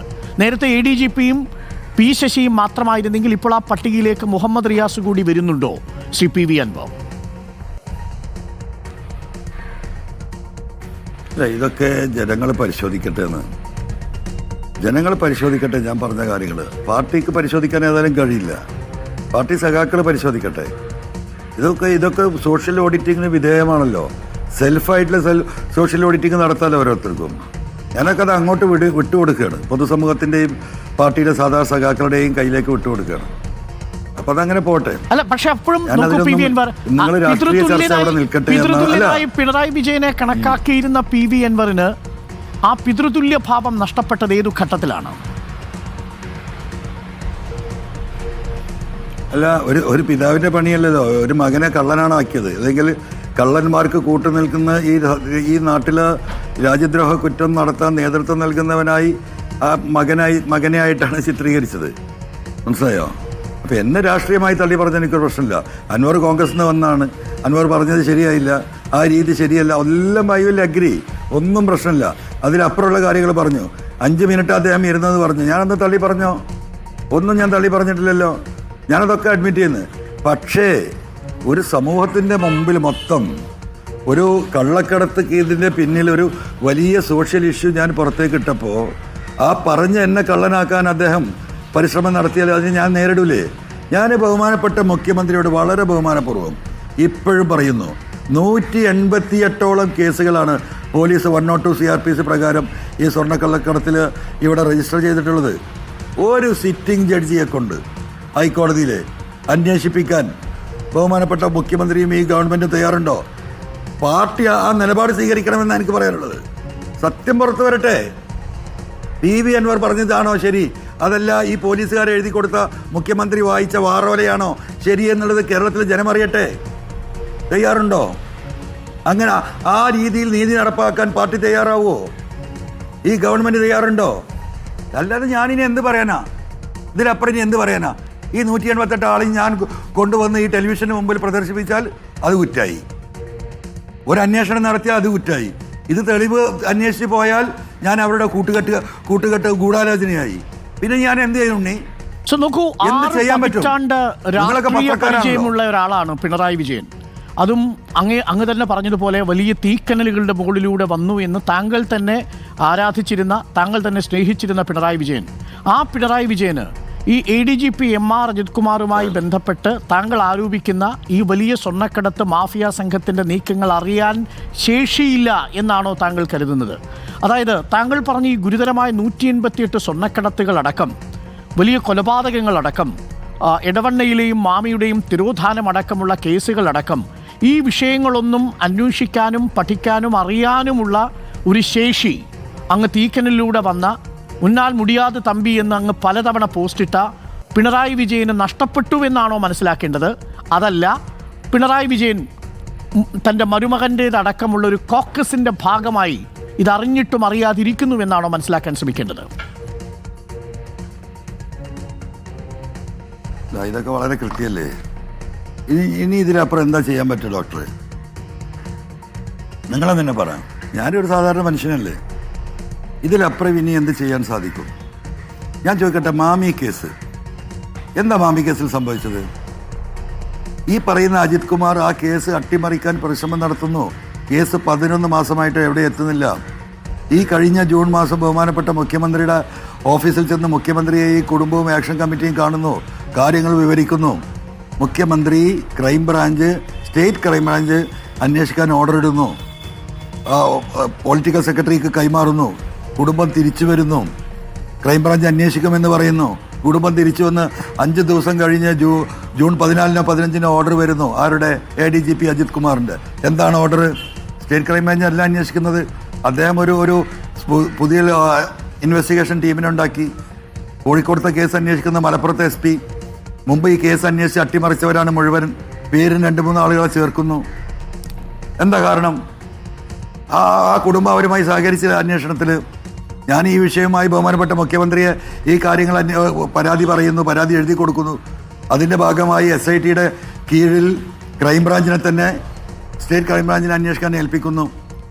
സ്റ്റേറ്റ് ക്രൈംബ്രാഞ്ച് IG പ്രകാശാണ് കോഴിക്കോട്, അദ്ദേഹത്തിന് കീഴിൽ അന്വേഷിക്കാനാണ് പറഞ്ഞത്. ആ അന്വേഷണത്തിൻ്റെ പിറ്റേ ദിവസം പ്രകാശിനെ ഹരിയാനയിലേക്ക് തെരഞ്ഞെടുപ്പ് ഡ്യൂട്ടിയിലേക്ക് അയക്കുന്നു. കേരളത്തിൽ വേറെ പോലീസ് IPS ഓഫീസർമാരില്ലാത്തതുകൊണ്ടാണോ?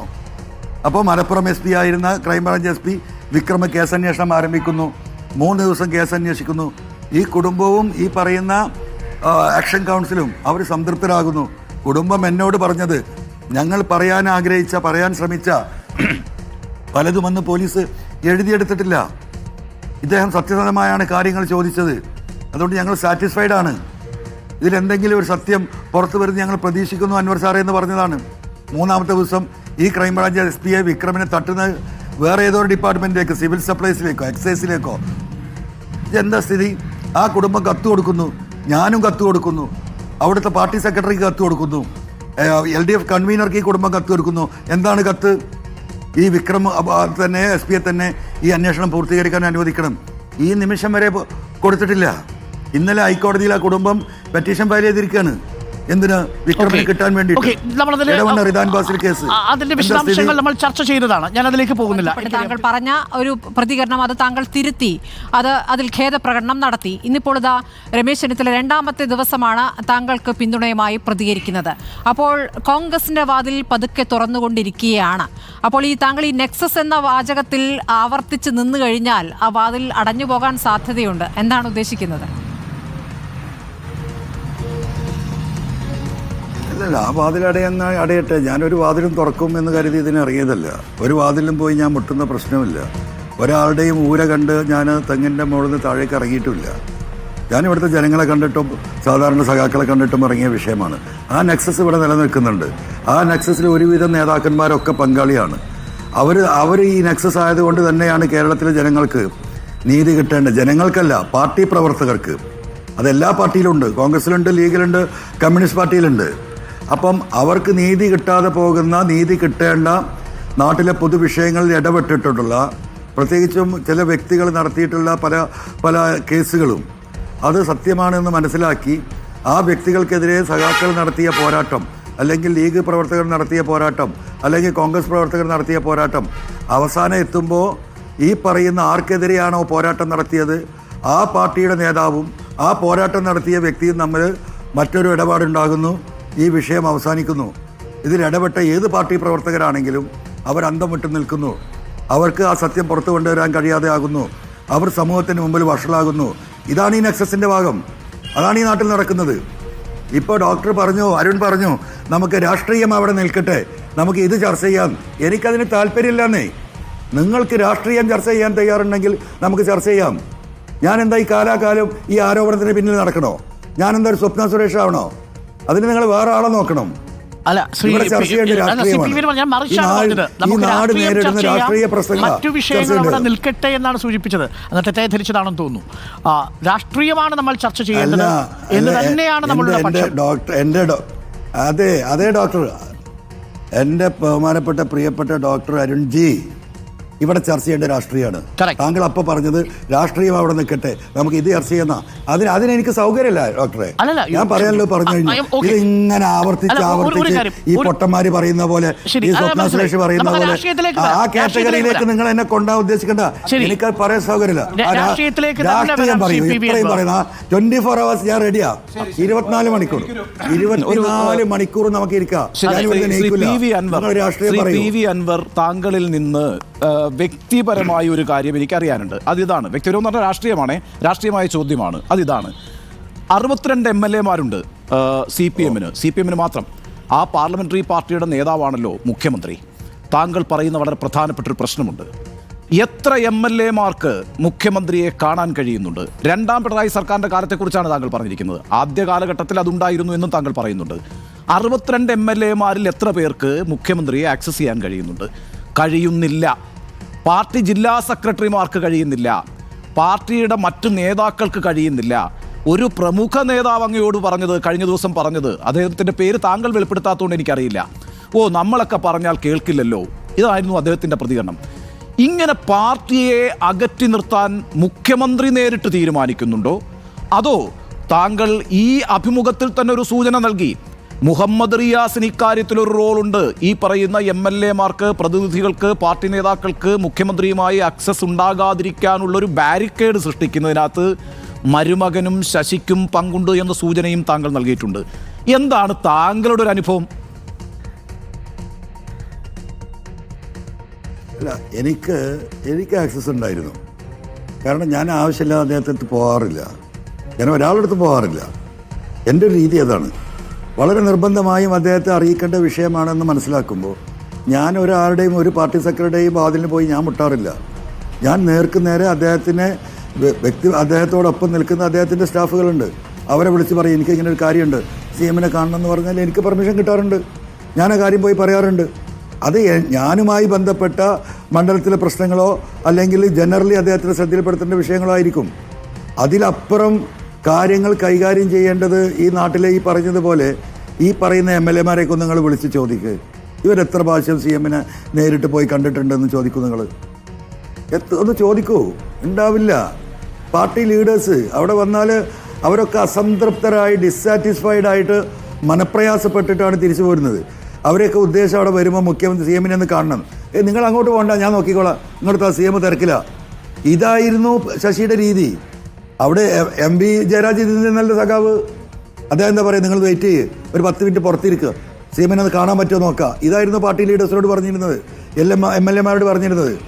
അപ്പം പിന്നെ എല്ലാ കാര്യവും റിയാസ് പോയി പറഞ്ഞാൽ മതിയോ, ശശി പറഞ്ഞാൽ മതിയോ? ഇത് അങ്ങനെയാണോ ഇതിന്റെ സിസ്റ്റം? അല്ലല്ല, അങ്ങനെയല്ല. അങ്ങനെയാണ് നടക്കുന്നതെങ്കിൽ അത് ഗുരുതരമായ കാര്യമാണ്. കാരണം താങ്കൾക്ക് മാത്രമല്ല ഒരാൾക്ക് പോലും ആക്സസിബിൾ അല്ല മുഖ്യമന്ത്രി എന്നുണ്ടെങ്കിൽ അക്കാര്യം എന്തുകൊണ്ടാണ് മറ്റാരും തുറന്നു പറയാത്തത്? അവരെയും പേടിപ്പിച്ച് അവരുടെ നാവിന് പൂട്ടിട്ടിരിക്കുകയാണോ ശ്രീ PV അൻവർ? അതാണല്ലോ ഇപ്പൊ ഞാൻ സൂചിപ്പിച്ചത്. ഇതൊക്കെ ഇപ്പൊ എല്ലാവർക്കും മനസ്സിലാവുന്നില്ലേ? ഞാൻ ഈ പറയുന്ന എല്ലാവരും കേൾക്കുന്നില്ലേ? ഇതിലല്ല വല്ല വസ്തുതാ വിരുദ്ധതയും ഈ കാര്യത്തിലുണ്ടോ? ഒരാൾക്കും അവിടെ ആക്സസ് ഇല്ല. CM-ന്റെ കുഴപ്പമില്ല, അദ്ദേഹത്തിൻ്റെ അടുത്തേക്ക് എത്തേണ്ട കാര്യം എത്തിക്കേണ്ടവർ അത് എത്തിക്കുന്നതിന് അവിടെ ബാരിക്കേഡ് സൃഷ്ടിക്കുക. ഞാൻ തുടക്കം മുതൽ പറയുന്നത് ഇല്ല, അത് അംഗീകരിക്കാൻ കഴിയില്ല. CM-ന്റെ കുഴപ്പമല്ല എന്ന് പറയാൻ കഴിയില്ല. ഞാൻ അതാണ് പറഞ്ഞത്. CM എന്ന് പറയുന്നത് നിങ്ങളുടെ പാർലമെന്ററി പാർട്ടിയുടെ നേതാവല്ലേ? CM-ന് എന്താന്നേ വേറെ പണി? ഈ സംസ്ഥാനത്തെ നിങ്ങളുടെ മാത്രമല്ലല്ലോ, ഏത് MLA-ക്കും ഏത് ജനപ്രതിനിധിക്കും CM-നെ കാണാൻ കഴിയണം. അതാണ് അദ്ദേഹത്തിൻ്റെ ജോലി.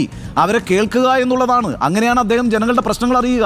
അവിടെ ഈ പറയുന്ന മുഹമ്മദ് റിയാസിനും ശശിയെയും ഒരു ബാരിക്കേഡ് തീർത്തു വെച്ചിരിക്കുന്നു. CM അവിടെ ഇങ്ങനെ വളരെ നിഷ്കളങ്കനായിരിക്കുന്നു, തന്നെ ആരും കാണാൻ വരുന്നില്ല എന്ന് വിചാരിച്ച് തൻ്റെ ഓഫീസ് മുറിയിലിരിക്കുന്ന ഒരാളാണോ CM? അതായത് CM-നെ കാണുക എന്നൊക്കെ പറഞ്ഞാൽ എനിക്ക് കാണാൻ സാധ്യതയില്ല. കാരണം വെച്ചാൽ അദ്ദേഹത്തിന് എനിക്ക് കാണാൻ കഴിയുക ഒരു പൊതുസമ്മേളനത്തിലാണ്, അല്ലെങ്കിൽ വാർത്താ സമ്മേളനത്തിലാണ്. അപ്പോൾ നിങ്ങളൊക്കെ ഇദ്ദേഹത്തെ ഈ നിയമസഭയിൽ കാണുന്നു, പൊതുസമ്മേളനത്തിൽ കാണുന്നു. അതാണോ ഈ സ്ഥിതി ഇപ്പോൾ ഇവിടുത്തെ MLA-മാരുടെ? അല്ല, അതാണ് സ്ഥിതി. ആ സ്ഥിതിയാണ് ഇവിടെ എത്തിച്ചത്. ഞാൻ ഈ ഇരുന്നിട്ട് ഈ നാട്ടിലെ ജനങ്ങളോട് ഈ വിഷയം മുഴുവൻ വിളിച്ച് പറയേണ്ട ഗതികേടിലേക്ക് ഈ പാർട്ടിയെ എത്തിച്ചതിൻ്റെ ഒരു പ്രധാന കാരണം അത് തന്നെയാണ്. ഇതൊക്കെ ഇടപെടേണ്ടത് പാർട്ടിയായിരുന്നു. പാർട്ടി ആ നിലപാടെടുക്കേണ്ട സമയത്ത് ആ പാർട്ടി ആ നിലപാടെടുത്തില്ല. അതാണ് ഇതിൻ്റെ അടിസ്ഥാനപരമായ വിഷയം എന്നാണ് ഞാൻ മനസ്സിലാക്കുന്നത്. ഞാൻ പറഞ്ഞല്ലോ, എത്രയോ പറയോ? പറഞ്ഞോളൂ, പൂർത്തിയാക്കിക്കോളൂ. അല്ല, ഞാൻ ഇത് എത്ര തവണ എത്ര കത്ത് കൊടുത്തു ഞാൻ ഓരോ വിഷയങ്ങളിലും. ഇപ്പം ശബരിമല വിഷയത്തിൽ ഞാൻ പറയാം. ശബരിമല വിഷയത്തിൽ ഇവിടെ നാട്ടിൽ നടക്കുന്ന അവസ്ഥ ഞാൻ അന്ന് കത്ത് കൊടുത്താണ്. പാർട്ടി ഇത് ഏറ്റെടുക്കരുത്. കാരണം ആർക്ക് വേണ്ടിയാണോ, ഹൈന്ദവ സമുദായത്തിലെ സ്ത്രീകൾക്ക് വേണ്ടിയിട്ട്, അവർക്ക് സ്വാതന്ത്ര്യത്തിന് വേണ്ടിയിട്ടാണ് പാർട്ടി ഏറ്റെടുത്തത് എന്നായിരുന്നു അന്നത്തെ വിശദീകരണം. പക്ഷേ നമ്മൾ ബന്ധപ്പെടുന്ന ഹൈന്ദവ സമുദായത്തിലെ ഒരു കുടുംബവും ഇതിന് തയ്യാറില്ല. അവർ ഈ തീരുമാനത്തിന് എതിരാണ്. അത് വലിയ വിഷയമാകും. അതുകൊണ്ട് ഈ കാര്യത്തിൽ നിങ്ങളിപ്പോൾ പാർട്ടി നിലപാട് ശരിയല്ല, ഇതിൽ പുനർവിചിന്തനം നടത്തണം. ഞാൻ അന്ന് കത്ത് കൊടുത്തതാ, ചർച്ച നടത്തിയോ? അപ്പോൾ എന്താണ് ഇതൊന്ന് പരിശോധിക്കണ്ടേ? പിന്നെ എപ്പോഴാണ് അറിഞ്ഞത്? തെരഞ്ഞെടുപ്പ് റിസൾട്ട് വന്നപ്പോൾ അല്ലേ? ഇപ്പം ഇത് പറഞ്ഞിട്ടില്ലെങ്കിൽ ഞാൻ ഈ പറയുന്ന വിഷയം ഇവിടെ ഉയർത്തിക്കൊണ്ടുവന്ന് അല്ല ഒരു മിനിറ്റ് ഞാൻ പറയട്ടെ. ഇപ്പൊ എന്നെ പഴി ചാരുന്നുണ്ടല്ലോ ഈ പാർട്ടിയുടെ ചില ലീഡർ. ഒരു മിനിറ്റ് പറയട്ടെ ഞാൻ പറഞ്ഞത് കംപ്ലീറ്റ് ആയില്ല. ഞാൻ ഈ വിഷയം ഈ രീതിയിൽ ഇവിടെ ഉയർത്തേണ്ടി വന്നത് ഞാൻ പറഞ്ഞ് കത്ത് കൊടുത്തിട്ട് പറഞ്ഞിട്ട് പരിഹാരമുണ്ടായില്ല. അവസാനം എനിക്ക് പൊതുസമൂഹത്തോടും സഖാക്കളോടും വിളിച്ചു പറയേണ്ടി വന്നു. ഇത് ഞാൻ പറഞ്ഞില്ലായിരുന്നെങ്കിൽ, ഇങ്ങനെ ഒരു ചർച്ച ഈ നാട്ടിൽ നടന്നില്ലായിരുന്നെങ്കിൽ വരാനിരിക്കുന്ന നിയമസഭാ തെരഞ്ഞെടുപ്പിൽ 25 സീറ്റ് LDF കിട്ടൂല. അറിയോ? 25 സീറ്റ് കിട്ടൂല. അതാണ് കേരളത്തിലെ രാഷ്ട്രീയ ചിത്രം. അപ്പൊ ഇനിയും സമയമുണ്ട്, 1.5 വർഷം പാർട്ടിക്ക് റെക്ടിഫൈ ചെയ്യാൻ സമയമുണ്ട്. അത് റെക്ടിഫൈ ചെയ്യുന്ന നടപടികളിലേക്ക് പോകുന്നതിന് പകരം എൻ്റെ നെഞ്ചത്ത് കയറാനാണ് തീരുമാനമെങ്കിൽ കയറിക്കോട്ടെ, കുഴപ്പമില്ല. എന്നെ ചാപ്പ കുത്താനാണ് തീരുമാനമെങ്കിൽ ചാപ്പ കുത്തിക്കോട്ടെ, ഇതിലേക്ക് ഒരു കുഴപ്പമില്ല. ഇല്ല, അങ്ങനല്ല. താങ്കളെ ചാപ്പ കുത്തിയിട്ടില്ല, അങ്ങനെ ഒരു തീരുമാനം ഉണ്ടായിരുന്നില്ല. ഞാനൊരു കാര്യം പറയാം. താങ്കൾ മലപ്പുറത്ത് പോലീസ് സമ്മേളനത്തിൽ സംസാരിക്കുന്നു. അവിടെ വെച്ച് താങ്കൾ ഒരു വാക്കുപയോഗിക്കുന്നുണ്ട്, പുഴുക്കുത്ത് എന്ന്. പിന്നീട് മുഖ്യമന്ത്രി സംസ്ഥാന പോലീസ് അസോസിയേഷൻ യോഗത്തിൽ അതേ വാക്കല്ലേ ശ്രീ PV അൻവർ ഉപയോഗിച്ചത്? പുഴുക്കുത്തുകളെ വെച്ച് പൊറുപ്പിക്കില്ല എന്ന്. താങ്കളോട് അത്ര ഭംഗിയായിട്ടാണ്, അത്ര പോസിറ്റീവായിട്ടാണ് മുഖ്യമന്ത്രി റെസ്പോണ്ട് ചെയ്തത്. അദ്ദേഹത്തിനെതിരായിട്ട് വലിയ വിമർശനങ്ങൾ ഉന്നയിക്കുന്ന ആളുകളോടുള്ള ഒരു പെരുമാറ്റ രീതി ആയിരുന്നില്ലല്ലോ അൻവറിനോടുണ്ടായിരുന്നത്. താങ്കൾ ആദ്യത്തെ വാർത്താ സമ്മേളനം നടത്തിയ അടുത്ത ദിവസം SIT പ്രഖ്യാപിച്ചില്ലേ, അന്വേഷണം പ്രഖ്യാപിച്ചില്ലേ? അതിനുശേഷം അജിത് കുമാറിൻ്റേതടക്കമുള്ള കാര്യങ്ങൾ പരിശോധിക്കുമെന്ന് പറഞ്ഞില്ലേ? അപ്പോൾ താങ്കൾ നിശബ്ദത പാലിക്കേണ്ടതായിരുന്നില്ലേ? താങ്കൾ മുഖ്യമന്ത്രിയെ പ്രകോപിപ്പിച്ചുകൊണ്ടേയിരുന്നു. താങ്കളുടെ പ്രകോപനം തുടർന്നൊരു ഘട്ടത്തിലാണ് മുഖ്യമന്ത്രി അദ്ദേഹത്തിന് വേണ്ടിയിട്ടൊരു സ്വയം പ്രതിരോധം തീർക്കുന്നത്. അത് അദ്ദേഹത്തിൻ്റെ ബാധ്യതയല്ലേ? അപ്പോൾ ആ സമയത്ത് താങ്കൾ ഒരു സംയമനം പാലിച്ചിട്ടില്ല. താങ്കളോട് വളരെ പോസിറ്റീവായി പെരുമാറി. മലപ്പുറത്തെ എല്ലാ ഉദ്യോഗസ്ഥരെയും നീക്കം ചെയ്തില്ലേ? അവിടുന്ന് സുജിത് ദാസിനെ സസ്പെൻഡ് ചെയ്തില്ലേ? എന്ത് കാര്യമാണ് താങ്കൾ പറഞ്ഞവരോട് പ്രതികരിക്കാതിരുന്നത് മുഖ്യമന്ത്രി? എനിക്ക് പറയാൻ സമയമുണ്ടല്ലോ, പറഞ്ഞോളൂ. എനിക്ക് പറയാലോ. ഞാൻ പറഞ്ഞു കഴിയുന്നത് വരെ ദയവായി നിങ്ങൾ നിശബ്ദമായിട്ടിരിക്കണം. എന്നിട്ട് നിങ്ങൾ എന്ത് ചോദ്യം വേണമെങ്കിൽ ചോദിച്ചോ. ശരി. ഈ വിഷയം ഉണ്ടാകുന്നു, ഈ പറയുന്ന പോലീസ് അസോസിയേഷൻ ഞാൻ സംസാരിക്കുന്നു, പുഴുക്കുത്ത് എന്ന വാക്ക് തന്നെ ഉപയോഗിക്കുന്നു. അത് കഴിഞ്ഞിട്ട് SP-യോട് ഈ പറയുന്ന പോലീസ് ക്യാമ്പിലെ മരമുറിയെക്കുറിച്ച് ഞാൻ അന്വേഷിക്കുന്നു. അതിന് മറുപടി തരണമെന്ന് പറയുന്നു. അതിന് മറുപടി കിട്ടുന്നില്ല. 5 ദിവസം 6 ദിവസം കാത്തുന്നു. 6ാമത്തെ 7ാമത്തെ ദിവസം ഈ മരക്കുറ്റി തേടി ഞാൻ പോകുന്നു. ആ മരക്കുറ്റി കാണാൻ എന്നെ അനുവദിച്ചില്ല. ഞാൻ അവിടുന്ന് മടങ്ങുന്നു. പിറ്റേ ദിവസം ക്യാമ്പ് ഓഫീസിന് മുമ്പിൽ ഞാൻ കുത്തിയിരിക്കുന്നു. വാർത്തകൾ വരുന്നു. 2ാമത്തെ ദിവസം ഞാൻ മലപ്പുറത്ത് പത്രസമ്മേളനം നടത്തുകയാണ്. എന്താ പത്രസമ്മേളനം? പോലീസ് നടത്തിക്കൊണ്ടിരിക്കുന്ന ഈ കളവുകൾ, മരമുറി, എയർപോർട്ടിലെ സ്വർണ്ണ തട്ടിപ്പ്, വളരെ ഡീറ്റെയിൽഡ് ആയിട്ടുള്ള പത്രസമ്മേളനം നടത്തുന്നു. പിറ്റേ ദിവസം എൻ്റെ പരാതി കിട്ടുന്നതിന് മുമ്പ് CM അവിടെ അന്വേഷണത്തിന് ഉത്തരവിടുന്നു.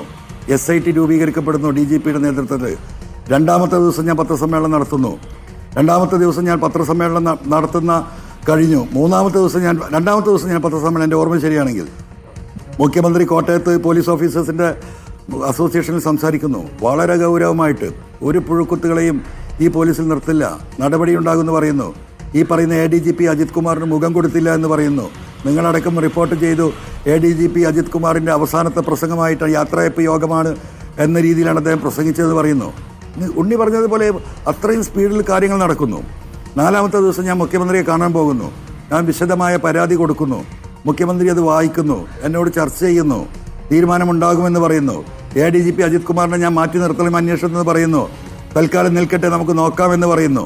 പിറ്റേ ദിവസം ഞാൻ പാർട്ടി സെക്രട്ടറിക്ക് കത്ത് കൊടുക്കുന്നു. പാർട്ടി സെക്രട്ടറിയുമായി കാര്യങ്ങൾ വിശദീകരിക്കുന്നു. ഞാൻ തിരിച്ചു പോരുന്നു. ഞാൻ മലപ്പുറത്തെത്തുമ്പോഴേക്കും ഈ പറയുന്ന IPS സുജിത് ദാസിനെ സസ്പെൻഡ് ചെയ്യുന്നു. നിങ്ങളൊക്കെ വിളിച്ച് അന്വേഷിച്ചു, സന്തോഷമായില്ലേന്ന് ഞാനന്ന് പറഞ്ഞ മറുപടിയുണ്ട്, ആശ്വാസമായി എന്ന്. അത് കഴിയുന്നു. 2 ദിവസം കഴിയുന്നു. പിറ്റേ ദിവസത്തേക്ക് IG വരുന്നു, എൻ്റെ മൊഴിയെടുക്കുന്നു. വളരെ ഉഷാറായി കാര്യങ്ങൾ പോകുന്നു. അത് കഴിയുന്നു. ഈ മലപ്പുറം SP ശശിധരനെ മാറ്റുന്നു. ഒപ്പം DYSP-മാരെ മുഴുവൻ മാറ്റുന്നു. അപ്പോഴും നിങ്ങൾ ചോദിച്ചു, അൻവറെ നിങ്ങൾക്ക് സന്തോഷമായില്ലേന്ന്. ഞാൻ അപ്പോഴും പറഞ്ഞു എനിക്ക് സമാധാനമായി എന്ന്, ആശ്വാസമായി എന്ന്. അപ്പോൾ ഇങ്ങനെ ഈ ആക്ഷൻ നടക്കുന്നു. അപ്പോൾ ഞാൻ എന്ത് ചെയ്യണം? കേരളത്തിലെ പോലീസ് ഭരിക്കുന്നത് PV അൻവറാണ്. നിങ്ങൾ പല രീതിയിലെ വാർത്തകൾ കൊടുക്കുന്നു. ഞാനിതിൽ എൻ്റെ ഷർട്ട് കോളർ ഉയർത്തി നെഞ്ച് വിരിച്ച് മലപ്പുറത്തേക്ക് നടന്നൊക്കെയല്ല. ഞാൻ അപ്പോഴും വാച്ച് ചെയ്യുന്നത് ഞാൻ ഉയർത്തിയ അന്വേഷണം എങ്ങനെ പോകുന്നുണ്ട് എന്നാണ്. ആ അന്വേഷണം എങ്ങനെ പോകുന്നു എന്ന എൻ്റെ പരിശോധനയിൽ എനിക്ക് മനസ്സിലാവുകയാണ്. പരിശോധനകളൊന്നും അന്വേഷണങ്ങളൊന്നും സത്യസന്ധമായിട്ടല്ല പോകുന്നത്. ഞാൻ IG-യോട് പറഞ്ഞത് ഈ 188ഓളം വരുന്ന സ്വർണം കൊണ്ടുവന്നവരിൽ 10-15 ആളെ വിളിച്ച് നിങ്ങൾ അവരൊന്ന് വിചാരണ നടത്തൂ, അവരോടൊന്ന് അന്വേഷിക്കൂ, നിങ്ങൾക്ക് ബോധ്യപ്പെടും ഞാൻ ഈ പറഞ്ഞത് വാസ്തവമാണെന്ന്. 3 ദിവസം കഴിഞ്ഞു, ഒരു അനക്കവും ഇല്ല. മലപ്പുറത്തെ മരമുറി ഞാൻ അന്വേഷിച്ച് നോക്കുമ്പോൾ അത് വളരെ സത്യവിരുദ്ധമായിട്ടാണ് അന്വേഷണം നടക്കുന്നത്. അപ്പോൾ എൻ്റെ സംശയം വീണ്ടും സ്ട്രോങ് ആവുകയാണ്. ഈ പറയുന്ന നടപടികളൊക്കെ സ്വീകരിച്ച് എന്നെ അങ്ങ് സമാധാനിപ്പിക്കാം. അതിൻ്റെ ഇടയിൽ എൻ്റെ ലീഡേഴ്സ് പലരും എന്നെ വിളിക്കുന്നു, നിങ്ങൾ മിണ്ടാതിരിക്കുക, നിങ്ങൾ പറഞ്ഞ കാര്യങ്ങളൊക്കെ നടന്നില്ലേ, ഇവരെയൊക്കെ സസ്പെൻഡ് ചെയ്തില്ലേ, നടപടി സ്വീകരിച്ചില്ലേ.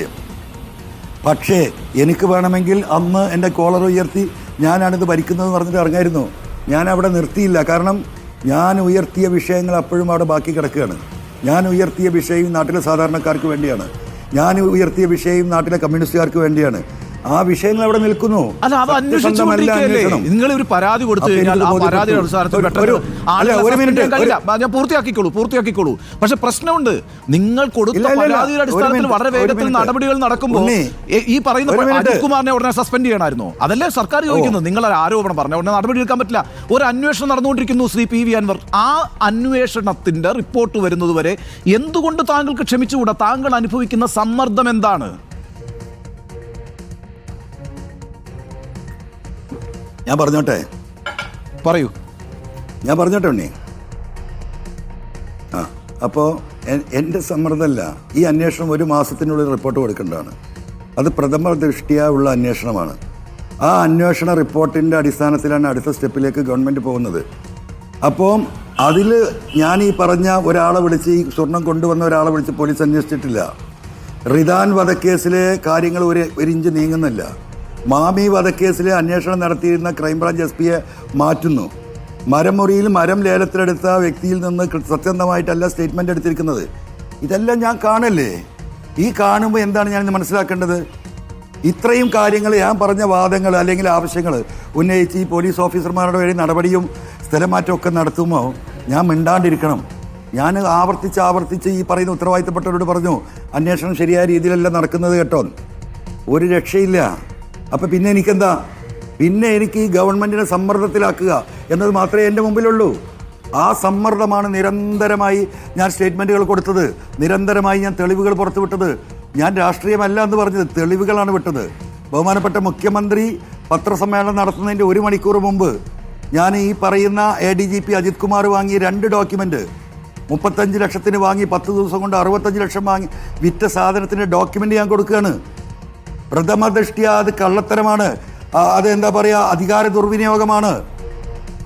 അത് വളരെ ക്ലിയർ അല്ലേ? ഇങ്ങനെയൊക്കെ ഡോക്യുമെന്റഡ് ആണ് കാര്യങ്ങൾ. ആ ഡോക്യുമെന്റഡ് ആയ കാര്യത്തിൽ പോലും ഒരു നടപടിയില്ല. ആ വിജിലൻസ് അന്വേഷണം 6 മാസത്തെ സമയം കൊടുത്തു. എന്തിന് കൊടുത്തു?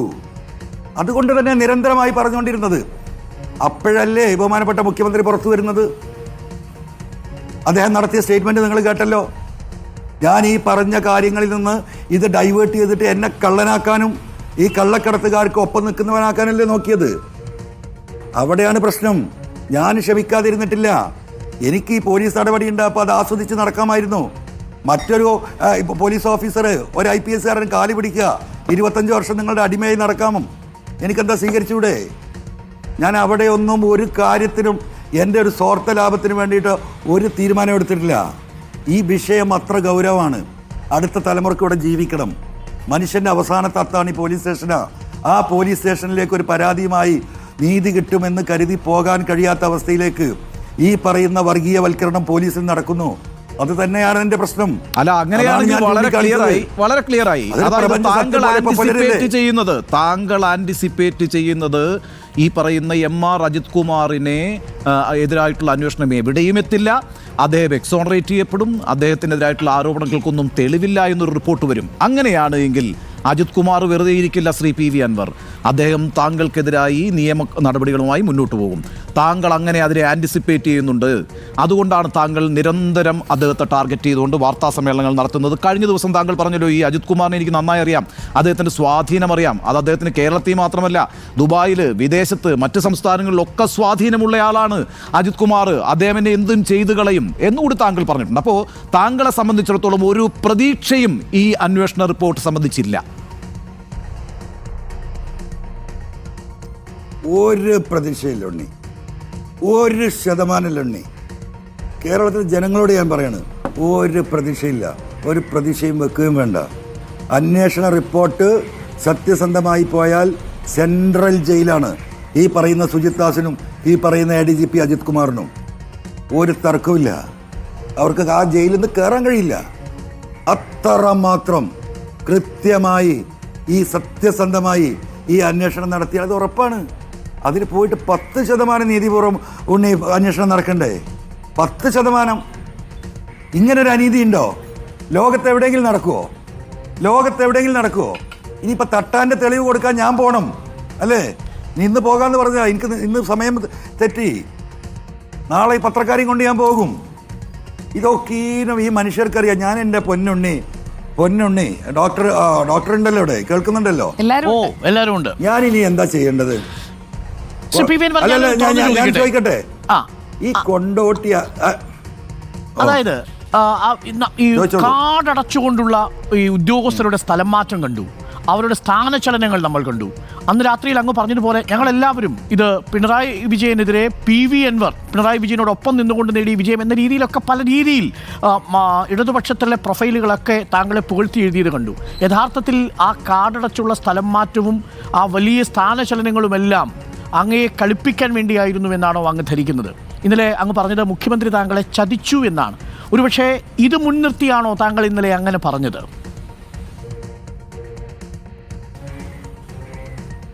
ഹലോ, PV അൻവർ കേൾക്കാൻ പറ്റുന്നുണ്ടോ? ഇപ്പൊ കേൾക്കുന്നുണ്ട്. അതെ, ഞാൻ ചോദ്യം ക്ലിയറാണ്, എനിക്ക് മനസ്സിലായി. ഡോക്ടറെ, ഞാനൊരു കാര്യം പറയട്ടെ, അത് മുഴുവൻ നാടകമായിരുന്നു. എന്തിനു വേണ്ടിയില്ല നാടകം? കേൾക്കുന്നുണ്ടോ? കേൾക്കാം. ഹലോ, അത് പരിപൂർണമായി നാടകമായിരുന്നു. ആ നാടകം എന്നെ സമാധാനിപ്പിക്കാനും എന്നെ സന്തോഷിപ്പിക്കാനും, ഞാൻ അതിൽ എന്താ പറയുക, ആ ആനന്ദലഹരിയിൽ ഇങ്ങനെ ആറാടുമല്ലോ. കേരളത്തിലെ പോലീസിൽ എൻ്റെ സ്വാധീനം ചർച്ച ചെയ്യപ്പെടുകയാണല്ലോ. ഞാനൊരു വലിയ ആളായിട്ട് ഇങ്ങനെ മലപ്പുറത്തോടെയും തിരുവനന്തപുരത്ത് കൂടെയൊക്കെ നെഞ്ച് വിരിച്ച് നടക്കും. സ്വാഭാവികമായിട്ട് അങ്ങനെയാണല്ലോ ഉണ്ടാവേണ്ടത്. പക്ഷെ ഞാനതിൽ നിന്നില്ല. എനിക്കൊരു രോമാഞ്ചം ഉണ്ടായിട്ടില്ല, അപ്പോൾ എനിക്കൊരു സംതൃപ്തി ഉണ്ടായിട്ടില്ല, ചെറിയൊരു ആശ്വാസമാണ് ഉണ്ടായിരുന്നത്. പക്ഷെ ഞാൻ ഈ കേസ് അന്വേഷണത്തിലായിരുന്നു എൻ്റെ ശ്രദ്ധ മുഴുവൻ. അത് മാനിപ്പുലേറ്റ് ചെയ്യപ്പെടുന്നു എന്ന് ഞാൻ മനസ്സിലാക്കുകയാണ്, ബോധ്യപ്പെടുകയാണ്. അപ്പം പിന്നെ എനിക്കെന്താ മാർഗം? അതാണ് നിരന്തരമായി പറഞ്ഞുകൊണ്ടിരുന്നത്. കാരണം എന്നെ ഒന്ന് സമാധാനിപ്പിച്ച്, എന്നെ ഒന്ന് സോപ്പടിച്ച്, എന്നെ വലിയ സ്വാധീനമുള്ളവനായി ചിത്രീകരിച്ച് ആ ആനന്ദലഹരിയിൽ ഞാൻ ആറാടുമ്പോൾ ഈ കേസും എല്ലാം അന്വേഷണം ഇങ്ങനെ സ്ലോ ഡൗൺ ചെയ്ത് അപ്പോഴേക്ക് ഇതാ കുറച്ചും കൂടി കഴിയും, അപ്പോൾ ആളുകൾ വരും, ഇനി നിങ്ങളതിൻ്റെ പിന്നാലെ പോകാൻ നിൽക്കല്ലേ, ഇത്രയൊക്കെ ആയില്ലേ, നമുക്ക് തിരഞ്ഞെടുപ്പ് വരാൻ പോവല്ലേ, പഞ്ചായത്ത് തിരഞ്ഞെടുപ്പല്ലേ, നിങ്ങൾ മിണ്ടാതിരിക്കുക എന്ന് പറയാമെന്ന് ചിലപ്പോൾ അവർ ഉദ്ദേശിച്ചിട്ടുണ്ടാവും. പക്ഷെ ഞാൻ ഉയർത്തിയ വിഷയങ്ങൾ ഈ പറഞ്ഞതിന്റെ തുടർച്ചയായി അന്ന് നടത്തിയ പത്രസമ്മേളനത്തിൽ നമ്മളെല്ലാവരും ശ്രദ്ധിച്ചു കേട്ടതാണ് പൊളിറ്റിക്കൽ സെക്രട്ടറി P ശശിയെ മുഖ്യമന്ത്രി ക്ലീൻ ചിറ്റ് കൊടുത്ത് ഇതിൽ നിന്ന് പൂർണ്ണമായിട്ടും കുറ്റവിമുക്തമാക്കുന്നത്. അന്ന് ആ സമയത്ത് P ശശിക്കെതിരെ താങ്കൾ രേഖാമൂലം മുഖ്യമന്ത്രിക്ക് കത്ത് കൊടുത്തിട്ടില്ല. അതേസമയം പാർട്ടിയുടെ പരിഗണനയിലിരിക്കുന്ന പരിശോധനയിലിരിക്കുന്ന ഒരു വിഷയമാണ്. പാർട്ടി പരിശോധിച്ച് കണ്ടെത്തുന്നതിന് മുൻപ് പൊളിറ്റിക്കൽ സെക്രട്ടറി P ശശിക്ക് മുഖ്യമന്ത്രി പിണറായി വിജയൻ പോളിറ്റ് ബ്യൂറോ അംഗം എന്ന നിലയിൽ രാഷ്ട്രീയമായൊരു ക്ലീൻ ചിറ്റ് കൊടുത്തത് ശരിയായിരുന്നില്ല എന്ന് പരക്കെ അഭിപ്രായമുണ്ടായിരുന്നു. യഥാർത്ഥത്തിൽ തിടുക്കപ്പെട്ട് പിണറായി വിജയൻ നടത്തിയ പത്രസമ്മേളനത്തിലെ പ്രധാന ഭാഗം അതാണെന്ന് ഞാൻ മനസ്സിലാക്കുന്നു. ആ ഭാഗം യഥാർത്ഥത്തിൽ പാർട്ടി സെക്രട്ടറിക്കും പാർട്ടി നേതാക്കൾക്കും കൊടുത്തൊരു മുന്നറിയിപ്പാണോ? P ശശി ക്ലീനാണ്, P ശശിക്കെതിരെ ഒരു അന്വേഷണം ആവശ്യമില്ല. യഥാർത്ഥത്തിൽ ആ രീതിയിൽ നമുക്കതിനെ വ്യാഖ്യാനിക്കാൻ കഴിയുമോ PV അൻവർ? അല്ല, അതൊരു വസ്തുതയല്ലേ. ഞാൻ ചോദിക്കട്ടെ, P ശശിക്ക് മാത്രമല്ലല്ലോ അദ്ദേഹം ക്ലീൻ ചീറ്റ് കൊടുത്തത്. ഈ പറയുന്ന ADGP അജിത് കുമാർ ഉൾപ്പെടുന്ന പോലീസിനും അദ്ദേഹം ക്ലീൻ ചീറ്റ് കൊടുത്തില്ലേ? ഇനിയിപ്പോൾ ഈ പറയുന്ന അന്വേഷിക്കുന്ന ഉദ്യോഗസ്ഥന്മാർ ഈ ADGP പരിശുദ്ധനാണ് എന്ന് പറയാതെ പറഞ്ഞ മുഖ്യമന്ത്രിയുടെ മുമ്പിലേക്ക് അദ്ദേഹം കള്ളനാണെന്ന് പറഞ്ഞിട്ട് റിപ്പോർട്ട് കൊടുക്കുമോ? ഇതൊക്കെ പ്രഹസനല്ലേ? പിന്നെ ഞാൻ പ്രതീക്ഷ അർപ്പിച്ച പാർട്ടിയിലായിരുന്നു സത്യത്തിൽ. ഗോവിന്ദൻ മാഷ് ഇതുപോലെ ഞാൻ ഈ കൊടുത്ത പരാതിയിൽ പ്രഥമ ദൃഷ്ടിയ ഒരു കഴമ്പുമില്ല എന്ന് പറയുമെന്ന് സത്യത്തിൽ ഞാൻ ഒരിക്കലും വിചാരിച്ചിട്ടില്ല. സത്യത്തിൽ ഒരിക്കലും പ്രതീക്ഷിക്കില്ലല്ലോ. അദ്ദേഹം ഒന്നും പറയണ്ട, അൻവർ പരാതി എന്നിട്ട് ഞങ്ങൾ നോക്കട്ടെ എന്ന് പറഞ്ഞാൽ പോരെ, അത്രേ പ്രതീക്ഷിച്ചുള്ളൂ. അൻവർ ഗൗരവമായ പരാതി തന്നു, അത് പാർട്ടി ഗൗരവമായി പരിശോധിക്കും എന്നൊന്നും ഞാൻ പ്രതീക്ഷിച്ചിട്ടില്ല. ഒരു പരാതി തന്നിട്ടുണ്ടല്ലോ, ഞങ്ങൾ നോക്കട്ടെ എന്ന് ഒരു മിനിമം മര്യാദ. മര്യാദ ഈ 3.5 കോടി ജനങ്ങളുടെ മുന്നിൽ. ഒരു മിനിറ്റ് പ്ലീസ്. അപ്പൊ ഈ 3.5 കോടി ജനങ്ങളുടെ മുന്നിൽ, ലക്ഷക്കണക്കിന് വരുന്ന സഖാക്കളുടെ മുന്നിൽ 20 കൊല്ലം 40 കൊല്ലമായി ശശിയൊക്കെ ഞങ്ങൾ ഒരുമിച്ച് പ്രവർത്തിക്കുന്ന അൻവർ തന്ന ആ പരാതിയിൽ ഒരു കഴമ്പില്ല എന്ന് പറഞ്ഞാൽ ഇനി ഞാൻ എന്താ പ്രതീക്ഷിക്കേണ്ടത്? അൻവർ ഒരു പരാതി തന്നിട്ട് ഞങ്ങൾ നോക്കട്ടെ എന്ന് പറയുന്നൂടെ? ശരി, പ്രതീക്ഷ പൂർണ്ണമായും ഇല്ലാതായിരിക്കുന്നു. തീർച്ചയായും താങ്കൾ ആവർത്തിക്കുന്നു അത്. താങ്കൾക്ക് എന്താണ് തോന്നുന്നത്? മുഖ്യമന്ത്രിക്ക് ഇക്കാര്യത്തിൽ ഒരു നിസ്സഹായാവസ്ഥയുണ്ടോ? മുഖ്യമന്ത്രിയെ നിയന്ത്രിക്കുന്ന ശക്തികൾ അവിടെയുണ്ടോ? താങ്കൾ ഈ പറയുന്ന പി ശശി മുഖ്യമന്ത്രിയെ നിയന്ത്രിക്കുന്ന ഒരു ശക്തിയായി മാറിയിട്ടുണ്ടോ? അതുപോലെ തന്നെ മുഹമ്മദ് റിയാസും മുഖ്യമന്ത്രിയെ നിയന്ത്രിക്കുകയാണോ? കാരണം താങ്കൾ മറ്റൊരു ചർച്ചയിൽ പറഞ്ഞതായി കേട്ടു, മുഹമ്മദ് റിയാസ് എങ്ങനെ ഇത്ര പെട്ടെന്ന് മന്ത്രിയായി എന്ന്.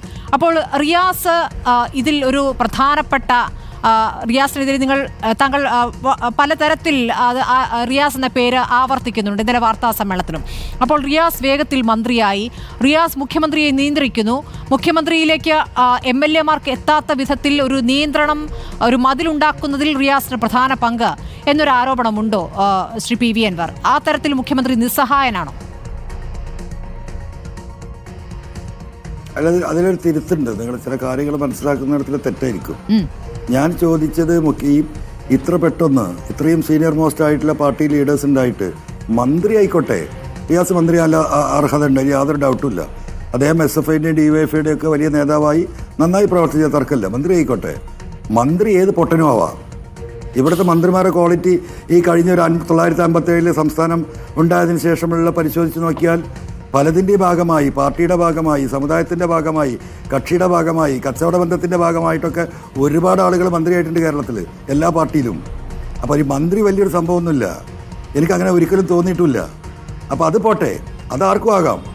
പക്ഷേ ഇത്രയും വലിയ പൊളിറ്റിക്കൽ ലീഡേഴ്സ് കേരളത്തിലുണ്ടായി നിൽക്കെ ഒരേ സമയത്ത് മന്ത്രിയും സെക്രട്ടേറിയറ്റ് മെമ്പറും ആക്കേണ്ട ഒരു എന്താ പറയുക, അത്ര വേഗതയിൽ അദ്ദേഹത്തെ പാർട്ടി സെക്രട്ടേറിയറ്റിലേക്ക് കൊണ്ടുവരേണ്ടത് അത് ശരിയായില്ല എന്ന എൻ്റെ അഭിപ്രായം. അന്ന് ഞാൻ വ്യക്തിപരമായി പലരോടും പറഞ്ഞിട്ടുണ്ട്. ഞാനൊരു ഘട്ടത്തിൽ റിയാസിനോട് തന്നെ ഞാനത് സൂചിപ്പിച്ചിട്ടുണ്ട്, അത് ശരിയായില്ല. നിങ്ങൾക്ക് ആളുകൾ അസൂയ ഉണ്ടാവും, നിങ്ങൾക്ക് ശത്രുക്കളുണ്ടാകും. നിങ്ങൾ ശത്രുവിനെ സ്വയം ഉണ്ടാക്കുന്ന തീരുമാനമാണ് എടുത്തത്. തൽക്കാലം നിങ്ങൾക്ക് ഈ മന്ത്രിസ്ഥാനം മതിയായിരുന്നു എന്ന് സ്നേഹത്തോടെ ഞാൻ അദ്ദേഹത്തോട് സംസാരിച്ചിട്ടുണ്ട് ആ ഒരു ഘട്ടത്തിൽ. അപ്പോൾ മനസ്സിലായി, അതിലേക്ക് വരാം. മനസ്സിലായി. അപ്പോൾ മുഖ്യമന്ത്രിയെ നിയന്ത്രിക്കുന്നത് ഇവരാണോ എന്നാണ് നിങ്ങൾ ചോദിച്ചത്. സത്യമാണ്. ഇപ്പം ഞാൻ മനസ്സിലാക്കേണ്ടത് ഈ പറയുന്ന പൊളിറ്റിക്കൽ സെക്രട്ടറി ശശിയും ഈ അജിത് കുമാറും ഒരു പക്ഷേ ഈ റിയാസുമായിട്ടല്ലാതെ ഈ പൊതുവിഷയങ്ങൾ അദ്ദേഹം ചർച്ച ചെയ്യുന്നുണ്ട് എന്ന അഭിപ്രായം എനിക്കില്ല. ഇവരുടെ നിർദ്ദേശങ്ങളനുസരണമാണ് ഈ കാര്യങ്ങൾ പോകുന്നത്. റിയാസ് അതിൽ എത്രത്തോളം ഇടപെടുന്നുണ്ടാവും, അതിന് റിയാസിന് എത്രത്തോളം സമയമുണ്ടാകുമെന്ന് എനിക്കറിയില്ല. പുള്ളി രാജ്യത്തിൻ്റെ ടൂറിസവുമായി ബന്ധപ്പെട്ട് നാട് മുഴുവൻ നടന്നിട്ട് ഈ മലമുകളിൽ ടൂറിസം പദ്ധതിയുമായിട്ട് ഓടി നടക്കുകയാണ്. അപ്പോൾ അതിനിടയിൽ PWDൻ്റെ പ്രശ്നങ്ങളുണ്ട്, അതിൻ്റെ ഇടയിൽ ഇതിൽ ഇടപെടുന്നുണ്ടാവും. പക്ഷേ അദ്ദേഹത്തിൻ്റെ സമയത്തിന് പരിമിതി ഉണ്ടാവും. ഈ രണ്ടാളുകൾ ഇവർ തന്നെയാണ് ഈ കാര്യങ്ങൾ നിയന്ത്രിക്കുന്നത് എന്ന കാര്യത്തിൽ അങ്ങനെ തന്നെ ഞാൻ വിശ്വസിക്കുന്നത്. ശ്രീ PV അൻവർ ഇതുമായി ചേർത്ത് വെക്കുന്ന ഒരു കാര്യമാണ് അറിയേണ്ടത്. ഇപ്പോൾ മന്ത്രി PA മുഹമ്മദ് റിയാസ് രണ്ടിടങ്ങളിലും പാർട്ടിയിലും സർക്കാരിലും പ്രബലനായി കഴിഞ്ഞു എന്നുള്ളതിൽ ആർക്കും സംശയമില്ല. പൊതുജനവും അത് കാണുന്നുണ്ട്, ചർച്ച ചെയ്യുന്നുണ്ട്. മുഖ്യമന്ത്രി കഴിഞ്ഞാൽ രണ്ടാമൻ മുഹമ്മദ് റിയാസ് ആണ്. അതാണോ ഇപ്പോൾ നടക്കുന്നത്? റിയാസ് ലൈവിലുണ്ട്. ഒരു നിമിഷം PV അൻവർ, റിയാസ് മാധ്യമങ്ങളുടെ പൊതുവെ സംസാരിക്കുകയാണ്, നമുക്കൊന്ന് കേട്ടുവരാം. അപ്പോൾ കേരളത്തിൻ്റെ ടൂറിസത്തെ സംബന്ധിച്ചിടത്തോളം 2022 വർഷവും 2023 വർഷവും ഏറ്റവും അധികം കേരളം ഉണ്ടായതിനു ശേഷം സർവകാല റെക്കോർഡോടുകൂടി സഞ്ചാരികൾ വന്ന പ്രധാനപ്പെട്ടതാണ്. PCR please mute Mohammed Riyas. Shri P V Anvar, മന്ത്രിസഭയിലെ രണ്ടാമൻ മുഹമ്മദ് റിയാസ് ആണോ? അതായത് മുഖ്യമന്ത്രി പിണറായി വിജയൻ കഴിഞ്ഞാൽ ഇനി പാർട്ടിയുടെ നേതൃത്വത്തിലേക്ക് വരാൻ പോകുന്നത് മുഹമ്മദ് റിയാസ് ആണ് എന്ന ഒരു പ്രതീതി പുറത്തുണ്ട്, പൊതുസമൂഹത്തിലുണ്ട്. താങ്കൾക്കും അറിയാമായിരിക്കുമല്ലോ. ഇതിൽ താങ്കൾക്ക് എന്താണ് തോന്നുന്നത്? താങ്കൾക്ക് അങ്ങനെയൊരു അനുഭവം അല്ലെങ്കിൽ അങ്ങനെയൊരു ചിന്തയിലേക്ക് എത്തേണ്ട ഒരു സാഹചര്യം ഇപ്പോൾ ഉണ്ടായിട്ടുണ്ടോ? കാരണം നിയന്ത്രണം അത് മുഹമ്മദ് റിയാസിനുമുണ്ട് എന്നുള്ളത് വ്യക്തമാണല്ലോ. അല്ല, ആഗ്രഹമൊക്കെ അവർക്കൊക്കെ ഉണ്ടാവുമായിരിക്കും. പക്ഷേ ഈ പാർട്ടിയിൽ നടക്കുന്നൊരു അഭിപ്രായം എനിക്കില്ല. ഇപ്പോൾ ബഹുമാനപ്പെട്ട മുഖ്യമന്ത്രിയുടെ അപ്രമാദിത്വത്തിലാണല്ലോ ഈ കാര്യങ്ങളൊക്കെ ഇവിടെ എത്തിയിട്ടുള്ളത്. അപ്പോൾ ആ അപ്രമാദിത്വത്തിന് മുമ്പിൽ റിയാസിനെ കൂടി അംഗീകരിച്ചു കൊടുക്കാൻ പാർട്ടി നേതൃത്വം തയ്യാറാകുമെന്ന വ്യക്തിപരമായ അഭിപ്രായം എനിക്കില്ല. അതിലേക്ക് കൂടി ആ അടിമത്തത്തിലേക്ക് കൂടി പാർട്ടി പോവുകയാണെങ്കിൽ ഈ പാർട്ടി പിരിച്ചുവിടേണ്ടി വരും. അതൊന്നും അംഗീകരിക്കാൻ സാധാരണ കമ്മ്യൂണിസ്റ്റുകാർ അതിന് തയ്യാറാകുമെന്ന വ്യക്തിപരമായ അഭിപ്രായം എനിക്കില്ല.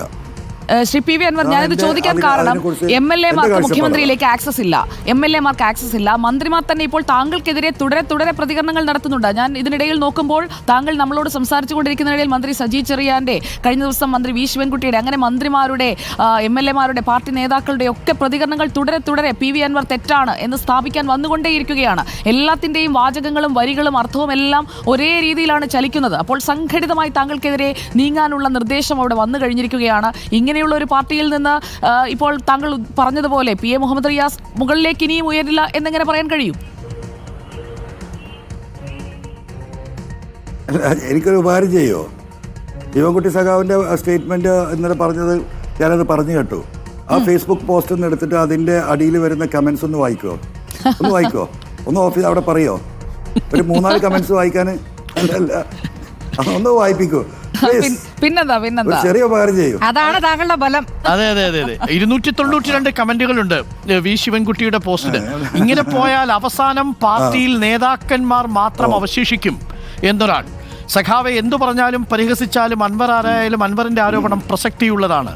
കേരളത്തിലെ ജനങ്ങൾക്കറിയാം എന്നുപയോഗിക്കുക, ശിവൻകുട്ടിക്കറിയാം എന്ന് പറഞ്ഞാൽ മതി.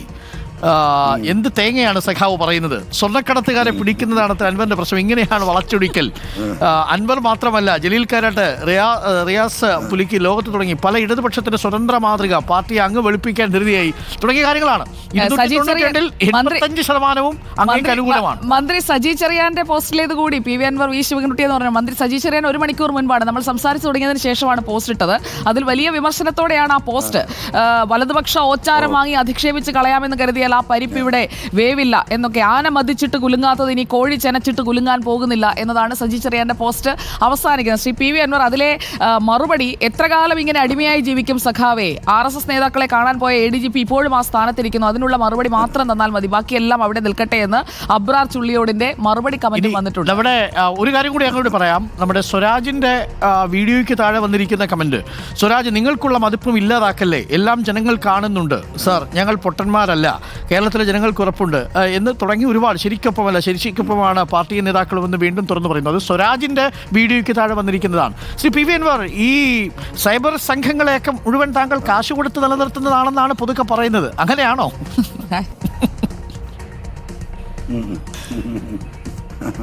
ഞാൻ സത്യത്തിൽ ഇപ്പം ബാങ്കിൽ അടക്കാൻ കാശില്ലാതിരിക്കുകയാണ്. ഇപ്പം ഇനി വരാൻ പോകുന്നത് എന്താ അറിയോ? ഞാൻ ഈ സർക്കാർ ബാങ്കിൽ നിന്ന് കുറച്ച് ലോണുണ്ട് എനിക്ക്, അതൊക്കെ അതിൻ്റെ എൻഡിൽ നിൽക്കുകയാണ്. നാളെയും മറ്റന്നാളായിട്ട് ജപ്തി നടപടികളായിട്ട് ആളുകൾ വരുമെന്ന് പ്രതീക്ഷയാണ് നിൽക്കുന്നത്. ഞാൻ എന്തെല്ലാം റിസ്ക് എടുക്കുന്നുണ്ട്. എൻ്റെ പാർക്ക് തുറക്കാനുള്ള അവസാനത്തെ ഡിസാസ്റ്റർ മാനേജ്മെൻറ്റ് ഫയല് മുഖ്യമന്ത്രിയുടെ മേശപ്പുറത്താണ്. അദ്ദേഹത്തിൻ്റെ ഒരു ഒപ്പാണ് ഞാൻ വേണ്ടത്. അദ്ദേഹം ഇനി ഒപ്പിടും നിങ്ങൾക്ക് തോന്നുന്നുണ്ടോ? ആ ഫയൽ 2 ദിവസം മുമ്പ് അദ്ദേഹത്തിൻ്റെ അടുത്ത് എത്തിയത്. എനിക്കെന്താ അതിന് കാത്തിരുന്നൂടെ? നിങ്ങളൊന്നും ആരോട് ഞാൻ ഈ പറയുന്നത് വാസ്തവമാണോ എന്ന് ഡിസാസ്റ്റർ മാനേജ്മെൻറ്റ് ഹെഡ് ഡോക്ടർ കുര്യാക്കോസിനെ വിളിച്ച് നിങ്ങൾ ചോദിക്കൂ. ആ ഫയൽ അദ്ദേഹത്തിൻ്റെ മേശപ്പുറത്താണ്. എൻ്റെ 10-25-30 കോടി രൂപ ഇൻവെസ്റ്റ്മെൻറ്റിൽ ഒരു പ്രോപ്പർട്ടിയാണ്. 5-8 വർഷമായിട്ട് ഞാൻ ലീഗൽ ഫൈറ്റ് നടത്തി, നാഷണൽ ഡിസാസ്റ്റർ മാനേജ്മെൻറ്റ് വന്ന് പരിശോധന നടത്തി, എല്ലാം കഴിഞ്ഞ് അതിൻ്റെ അവസാനം മുഖ്യമന്ത്രി ഒരു വരച്ചാൽ നാളെ എനിക്ക് ആ പാർക്കിൻ്റെ മറ്റു ഭാഗം തുറക്കാം. ആ ഫയൽ മുഖ്യമന്ത്രിയുടെ മേശപ്പുറത്താണ് 3 ദിവസമായിട്ട്. ശ്രീ പി വി എനിക്കൊന്ന് അൻവർ, കാത്തിരുന്നൂടെ ഇരുന്നോ? ശ്രീ പി വി അൻവർ, ഇപ്പോൾ വിളിച്ച് കൺഫേം ചെയ്യോ? മുഖ്യമന്ത്രിയെ നേരിട്ട് ആക്രമിക്കുന്നവരുടെ ഗതി എന്താണ് എന്നുള്ളത് മുൻപും കണ്ടിട്ടുള്ളതാണല്ലോ. നേരത്തെ മാത്യു കുഴൽനാടൻ സഭയിൽ ശക്തമായ ആരോപണം ഉന്നയിച്ചു. മാത്യു കുഴൽനാടനെതിരെ കേസുകളുടെ പരമ്പര വന്ന് നമ്മൾ കണ്ടതാണല്ലോ. അതാണ് ഇനി താങ്കളെ കാത്തിരിക്കുന്നതെന്ന് താങ്കൾ ഇപ്പോൾ മനസ്സിലാക്കി കഴിഞ്ഞു എന്നാണോ പറഞ്ഞതിന്റെ അർത്ഥം? ഞാനിതെല്ലാം ഒന്നും മനസ്സിലാക്കാതെ ഞാൻ പൊട്ടനല്ലല്ലോ, ആണോ? എന്താ അവർ ചെയ്യുന്നതൊക്കെ ചെയ്യട്ടെന്ന്. ഇവരെന്തെങ്കിലുമൊക്കെ ചെയ്യും വിചാരിച്ചിട്ടാണല്ലോ എല്ലാവരും മാളത്തിൽ ഒളിച്ച് നിൽക്കുന്നത്. ഈ പറയുന്ന നെക്സസ് അതിൻ്റെ ഭാഗമാണല്ലോ. ഈ നെക്സസ് ഉള്ളത് കൊണ്ടല്ലേ ഇവർക്കൊക്കെ എത്ര ധൈര്യം. ഈ നെക്സസ് എന്താ ചെയ്തത്? ഉണ്ണി, നിങ്ങളൊന്ന് മനസ്സിലാക്കണം. ആരാ സംസാരിക്കാൻ? സ്മൃതിയാണെന്ന് തോന്നുന്നു. സ്മൃതിയാണ്. ഇവരെന്താ ചെയ്തത്? ഇവർ ആലോചിക്കുന്നു, അവനെ തട്ടിക്കോ, എവിടുന്ന് CPM എന്ന് പുറന്തള്ളിക്കോ. ലീഗ് പറയുന്നത് ഞങ്ങൾ എടുക്കൂല, കോൺഗ്രസ് പറയുന്നത് ഞങ്ങൾ എടുക്കൂല. അപ്പൊ പിന്നെ ഞാനിങ്ങനെ അനാഥമായി നടക്കും. അതാദ്യമല്ലേ, ഇപ്പൊ മാറി തുടങ്ങി. ഇന്നലെ തൊട്ട് ഒരു അനക്കമുണ്ട്. അതാ അല്ലല്ല, അവര് മാറണ്ട, അവരൊക്കെ അങ്ങനെ തന്നെ ഇരിക്കട്ടെ. ക്ഷണിച്ചാൽ പോകുമോ ശ്രീ അൻവർ? ഇങ്ങനെ ഒറ്റയാനായി പോരാട്ടം അത്രത്തോളം പ്രായോഗികമാണ് എന്നൊരു വിഷയമുണ്ടല്ലോ.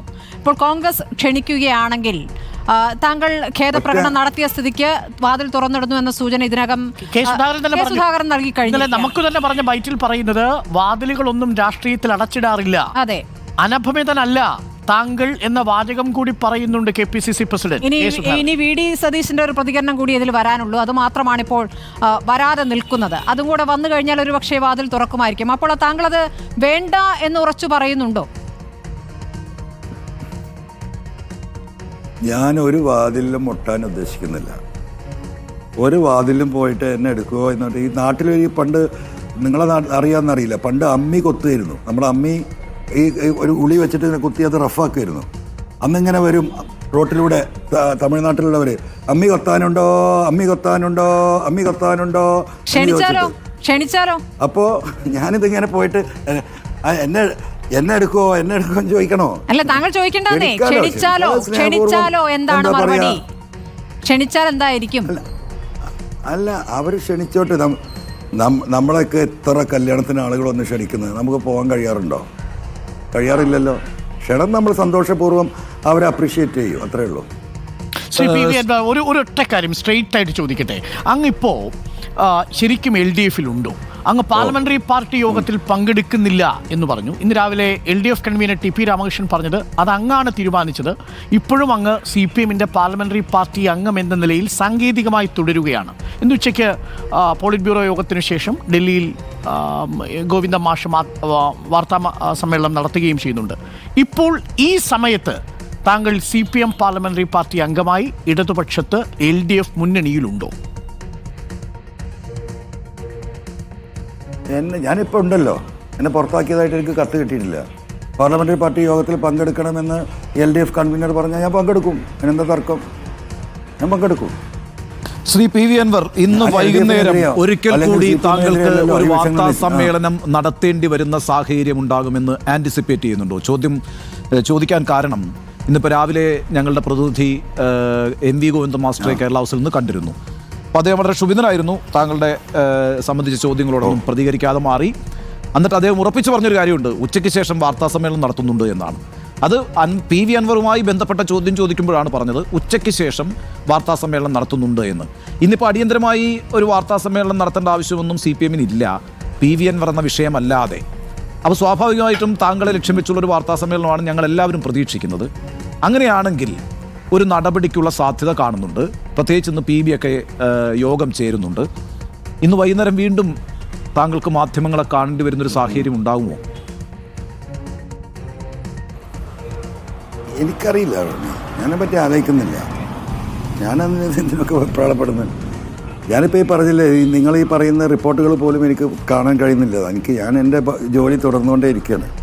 ഇപ്പോൾ കൂടെ ഉള്ളവരാണ്. ഇപ്പോൾ ഇന്നലെ നമ്മുടെ വിദ്യാഭ്യാസ മന്ത്രി ശിവൻകുട്ടി സഖാവ് ഇങ്ങനെ ഒരു പോസ്റ്റർ ഇട്ടിട്ടുണ്ട്, അതിൻ്റെ പിന്നിൽ ഇങ്ങനെയെന്നൊക്കെ പറഞ്ഞു. അതുകൊണ്ടാണ് ഞാൻ ചോദിച്ചത്. സജിയണ്ണൻ്റെ ഒന്നും ഞാൻ കണ്ടിട്ടേ ഇല്ല. അതങ്ങനെ പോട്ടെ, എനിക്കതിലൊന്നും ഒരു വേവലാതില്ല. നിങ്ങൾ പണ്ടും ചോദിക്കും ആരാ നിങ്ങളുടെ പിന്നിൽ, ഇദ്ദേഹത്തിൻ്റെ പിന്നിൽ ആരൊക്കെയുണ്ടെന്നൊക്കെ ഇങ്ങനെ പറഞ്ഞുകൊണ്ടിരിക്കല്ലേ.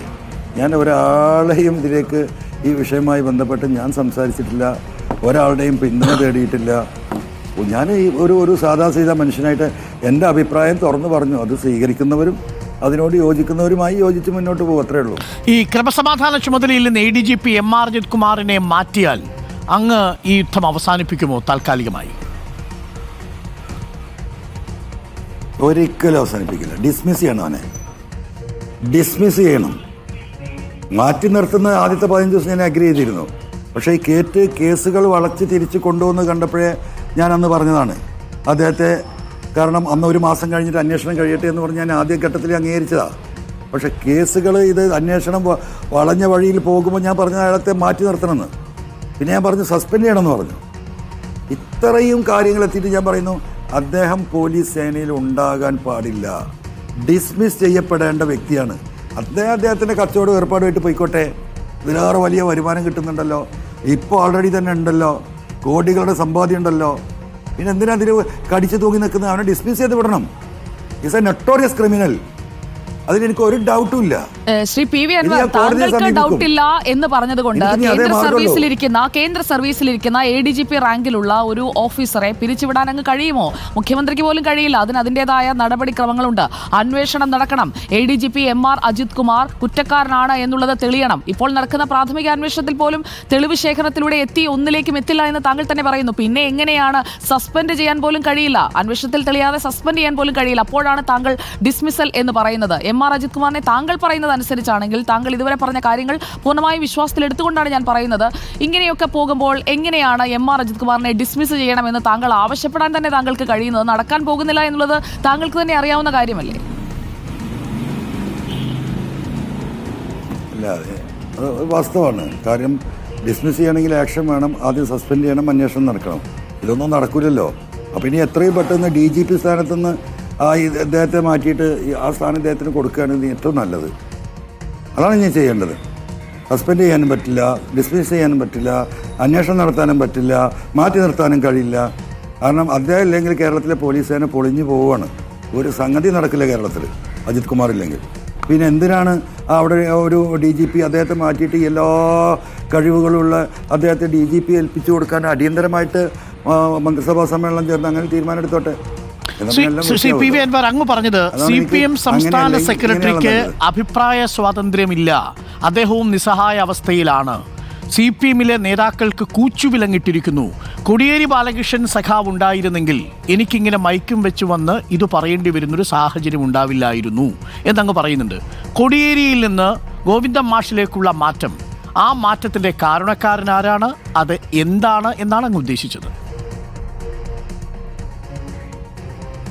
അതല്ല, ഞാൻ ജനറലി പറഞ്ഞതാണ്.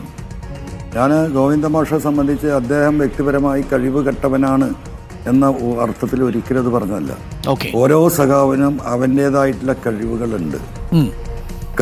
ആ സെക്രട്ടറി എന്ന നിലക്ക് അദ്ദേഹത്തിൻ്റെതായ കഴിവുകൾ അദ്ദേഹം ഉപയോഗിക്കുന്നുണ്ട്, അതിലൊന്നും തർക്കമില്ല. പക്ഷേ സഖാവ് പിണറായിയുടെ മുമ്പിൽ ഇവർക്കൊക്കെ എന്താ പറയുക, ഒരു വല്ലാത്ത കമ്മിറ്റ്മെൻറ്റ്, വല്ലാത്തൊരു ബഹുമാനം, അല്ലെങ്കിൽ വല്ലാത്തൊരു പേടി. അദ്ദേഹത്തിനെതിരെ തെറ്റുകൾ ചൂണ്ടിക്കാണിക്കാൻ പ്രിയപ്പെട്ട സഖാവെ അങ്ങനെയല്ല, ഈ കാര്യത്തിൽ നമ്മൾ ഇങ്ങനെ ഒരു ആലോചന നടത്തണം എന്ന് പറയാനുള്ള ശേഷി ഈ പറയുന്ന ഒരു നേതാവിനില്ല. പാർട്ടി നേതാക്കൾക്ക് അതാണ് പാർട്ടിയുടെ ഏറ്റവും വലിയ വിഷയം. ഇത് അതിന് സത്യമല്ലേ? ആ സത്യം, ആ പേടി ഈ പാർട്ടി എവിടെ കൊണ്ടെത്തിക്കും? അതല്ലേ ഇപ്പം നമ്മൾ ഈ കണ്ടുകൊണ്ടിരിക്കുന്നത്. അതൊരു ശരിയാന്ന് സഖാക്കൾ ആലോചിക്കട്ടെ. എനിക്കത്രയും പറയാനുള്ളൂ. എനിക്കിപ്പോൾ ഇതെല്ലാം കൂടെ നന്നാക്കാൻ കഴിയുമോ? നാട് നന്നാക്കണം, പാർട്ടി നന്നാക്കണം, ശ്രീ PV അൻവർ, താങ്കൾ ഉന്നയിക്കുന്ന ആരോപണം വ്യക്തിപൂജ എന്നതിനപ്പുറം വ്യക്തിപൂജയല്ല, ഇവിടെ ഒരു വ്യക്തിയെ പേടിച്ചു നിൽക്കുന്ന പാർട്ടി, അങ്ങനെ വ്യക്തിയാധിഷ്ഠിതമല്ലല്ലോ കമ്മ്യൂണിസ്റ്റ് പാർട്ടിയുടെ നയവും നിലപാടുമൊന്നും. അത് താങ്കൾക്കും, താങ്കൾ ആ പാർട്ടിയിൽ അംഗമല്ലെങ്കിലും ആ മുന്നണിയുമായി ചേർന്ന്, പാർട്ടിയുമായി ചേർന്ന് പ്രവർത്തിക്കുന്ന ഒരാളെന്ന നിലയിൽ, അണികൾക്കിടയിൽ സ്വാധീനമുള്ള ഒരാളെന്ന നിലയിൽ ഒരു വ്യക്തിപൂജ ആരോപണം ഉയർന്നപ്പോൾ പാർട്ടി എങ്ങനെയാണ് അതിനെ ഡീൽ ചെയ്തതെന്നുള്ളത്, ഈ മുഖ്യമന്ത്രി ആയിരിക്കുന്ന പിണറായി വിജയൻ അടക്കം അതിലെടുത്ത നിലപാട് എന്താണെന്നുള്ളത് ജനങ്ങൾക്കറിയാം, പാർട്ടിക്കറിയാം. പക്ഷേ ഇവിടെ താങ്കൾ ഉന്നയിക്കുന്ന ആരോപണം അതിലും ഗുരുതരമാണ്. ഒരു വ്യക്തി നിയന്ത്രിക്കുന്നു, ആ വ്യക്തിയെ മറ്റുള്ളവർ, പാർട്ടിയിലുള്ളവർ, മന്ത്രിമാരടക്കം പേടിക്കുന്നു. അങ്ങനെയാണോ ഒരു പാർട്ടിയും ഒരു സംവിധാനവും പോകേണ്ടത്? അല്ല, അത് പാർട്ടി സഖാക്കൾ ചർച്ച ചെയ്യട്ടെ. അങ്ങനെയാണല്ലോ ഇപ്പൊ പോകുന്നത്. അങ്ങനെ പേടിക്കുന്ന ഒരാളെയാണോ താങ്കൾ അച്ഛനായി കണ്ടത്? അതിൽ വല്ല വ്യത്യാസമുണ്ടോ? അല്ല, ഞാൻ അച്ഛനെ ആയി കാണുന്നത് ഇതിൻ്റെ ഒരു പാരാമീറ്റേഴ്സ് ഉണ്ടല്ലോ. ഞാൻ പലപ്പോഴും പറയുന്നുണ്ട്, ഇപ്പോൾ ഈ ഗൾഫിലൊക്കെ രാജഭരണമാണല്ലോ, ഞാനത് അംഗീകരിക്കാറുണ്ട്. കാരണം എന്താ അറിയോ, രാജഭരണത്തിൽ രാജാവ് നല്ലവനായാൽ പ്രജകൾ രക്ഷപ്പെട്ടു. രാജാവ് വെടക്കായാൽ ഒരു രക്ഷയില്ല, ദുരന്തമാണ് നമ്മുടെ നോർത്ത് കൊറിയ പോലെ. അപ്പോൾ ഒരു പാർട്ടി ലീഡർ അദ്ദേഹം നല്ലവനാണെങ്കിൽ, അദ്ദേഹം സത്യസന്ധനാണെങ്കിൽ ഈ തരത്തിലുള്ള സ്ട്രിക്റ്റ് ആയിട്ട് ചില നിലപാടുകൾ എടുക്കുന്നതിന് ഒരു കുഴപ്പമില്ല. എന്തുകൊണ്ടാണ് ആ നിലപാടെടുക്കുന്നത്? ആ പാർട്ടിക്കും ഈ നാട്ടിലെ ജനങ്ങൾക്കും വേണ്ടിയിട്ടാണ്. അത് ആ കാർക്കശ്യം നമുക്ക് അംഗീകരിച്ചു കൊടുക്കാം. ആ കാർക്കശ്യം സ്വന്തമായ ആവശ്യങ്ങളിലേക്ക് ഡൈവേർട്ട് ചെയ്യുമ്പോൾ കാര്യങ്ങളുടെ ചിത്രമാകെ മാറിയില്ലേ? അപ്പോൾ ഇവിടെ ഒരു കിം ജോങ് ഉൻ ആണോ? മുഖ്യമന്ത്രി പിണറായി വിജയൻ ഒരു കിം ജോങ് ഉൻ മോഡലിലേക്ക് പോവുകയാണോ? അല്ല, അതൊക്കെ നിങ്ങളെന്തോ പറഞ്ഞോ. ഞാനതിന് അത് ആ കാര്യങ്ങൾ ജനങ്ങൾക്ക് ബോധ്യപ്പെടാൻ വേണ്ടിയിട്ടുള്ള ഒരു പ്രയോഗം നടത്തിയെന്നുള്ളൂ. അപ്പോൾ അങ്ങനെ വരുമ്പോൾ ഇതെന്താകും? ഈ പറയുന്ന ഈ ഡിക്റ്റേറ്റർഷിപ്പ് വലിയ അപകടത്തിലേക്ക് പോകും. അല്ലെങ്കിൽ അത് നല്ലതാണ്. ശരി, ഇതൊരു പിണറായിസമാണ് നടക്കുന്നത് കേരളത്തിൽ. പിണറായിസമാണ് കേരളത്തിൽ നടക്കുന്നത് എന്ന് പണ്ടൊരു വിമർശനമുണ്ടായിരുന്നു. അന്ന് പക്ഷേ പലരും അത് ഏറ്റുപിടിച്ചില്ല. അങ്ങേക്ക് എന്ത് തോന്നുന്നു? കേരളത്തിൽ ഇപ്പോഴുള്ളത് ഒരു പിണറായിസമാണോ? അങ്ങ് പറഞ്ഞതിൽ നിന്ന് ഞങ്ങൾ മനസ്സിലാക്കുന്നത് അതാണ്. അല്ല, കേരളത്തിൽ എന്ന് പറയാൻ വയ്യ, പാർട്ടിയിൽ നടക്കുന്ന അതാണ്. ഒരു തർക്കവും കാര്യത്തിലില്ല. ശരി, ശ്രീ പി വി അൻവർ, ഒരാൾക്കും ഒരു കാര്യം സത്യസന്ധമാണ് ശരി ശ്രീ പി വി അൻവർ മുന്നേ പറയാൻ ധൈര്യമില്ല. അതുകൊണ്ടാണ് ഈ ദുരന്തം ഉണ്ടാവുന്നത്. ശ്രീ പി വി അൻവർ, ഇപ്പോൾ കേരളത്തിൽ പ്രത്യേകിച്ച് മലബാറിൽ മുസ്ലിം സമുദായത്തിനിടയിൽ പാർട്ടിക്ക് വലിയ സ്വാധീനം ഉണ്ടാക്കുന്നതിൽ താങ്കളടക്കമുള്ള നേതാക്കൾ വലിയ പങ്ക് വഹിച്ചിട്ടുണ്ട്. KT ജലീലായാലും താങ്കളായാലും. അങ്ങനെ പാർട്ടിക്ക് വലിയ സ്വാധീനം മലബാറിൽ, പ്രത്യേകിച്ച് മലപ്പുറത്തും കോഴിക്കോടും ഒക്കെ ഉണ്ടാക്കാൻ കഴിഞ്ഞിട്ടുണ്ടല്ലോ. പക്ഷേ ഈ ലോക്സഭാ തെരഞ്ഞെടുപ്പിൽ CPM നടത്തിയത് മുസ്ലിം പ്രീണനമാണ് എന്ന ആരോപണം ഒരു വശത്ത് ശക്തിപ്പെടുന്നു. അപ്പുറത്ത് ഈഴവ വോട്ടുകൾ നഷ്ടപ്പെടുന്നു എന്ന വിലയിരുത്തലേക്ക് തെരഞ്ഞെടുപ്പിന് ശേഷം CPM എത്തുകയും ചെയ്തിരിക്കുന്നു. അപ്പോൾ അവർക്ക് കിട്ടിക്കൊണ്ടിരുന്ന ഈഴവ വോട്ടുകൾ നഷ്ടപ്പെടാൻ കാരണം മുസ്ലിം പ്രീണനമാണ് എന്ന വിലയിരുത്തലിലേക്ക് പാർട്ടിയും ആ തരത്തിൽ എത്തുകയാണ്. അപ്പോൾ താങ്കളെ പോലുള്ള നേതാക്കളുടെ, സ്വതന്ത്ര MLA-മാരുടെ പിന്തുണ ഇനി ഈ വിഷയത്തിൽ പാർട്ടിക്ക് വേണ്ടതില്ല എന്നൊരു സമീപനത്തിലേക്ക് പാർട്ടി എത്തി എന്ന് തോന്നുന്നുണ്ടോ? പ്രത്യേകിച്ച് താങ്കൾ ആവർത്തിച്ച് ഈ മലപ്പുറവുമായി ബന്ധപ്പെട്ട് പറയുന്ന കാര്യങ്ങൾ ആ തരത്തിലുള്ള സൂചന നൽകുന്നു. മലപ്പുറം മറ്റൊരു ലോകമാണ് എന്ന മട്ടിൽ നേതാക്കൾ പറയുന്നത് ദുരർത്ഥത്തിലാണ് എന്ന് താങ്കൾ പലതവണ പറഞ്ഞല്ലോ.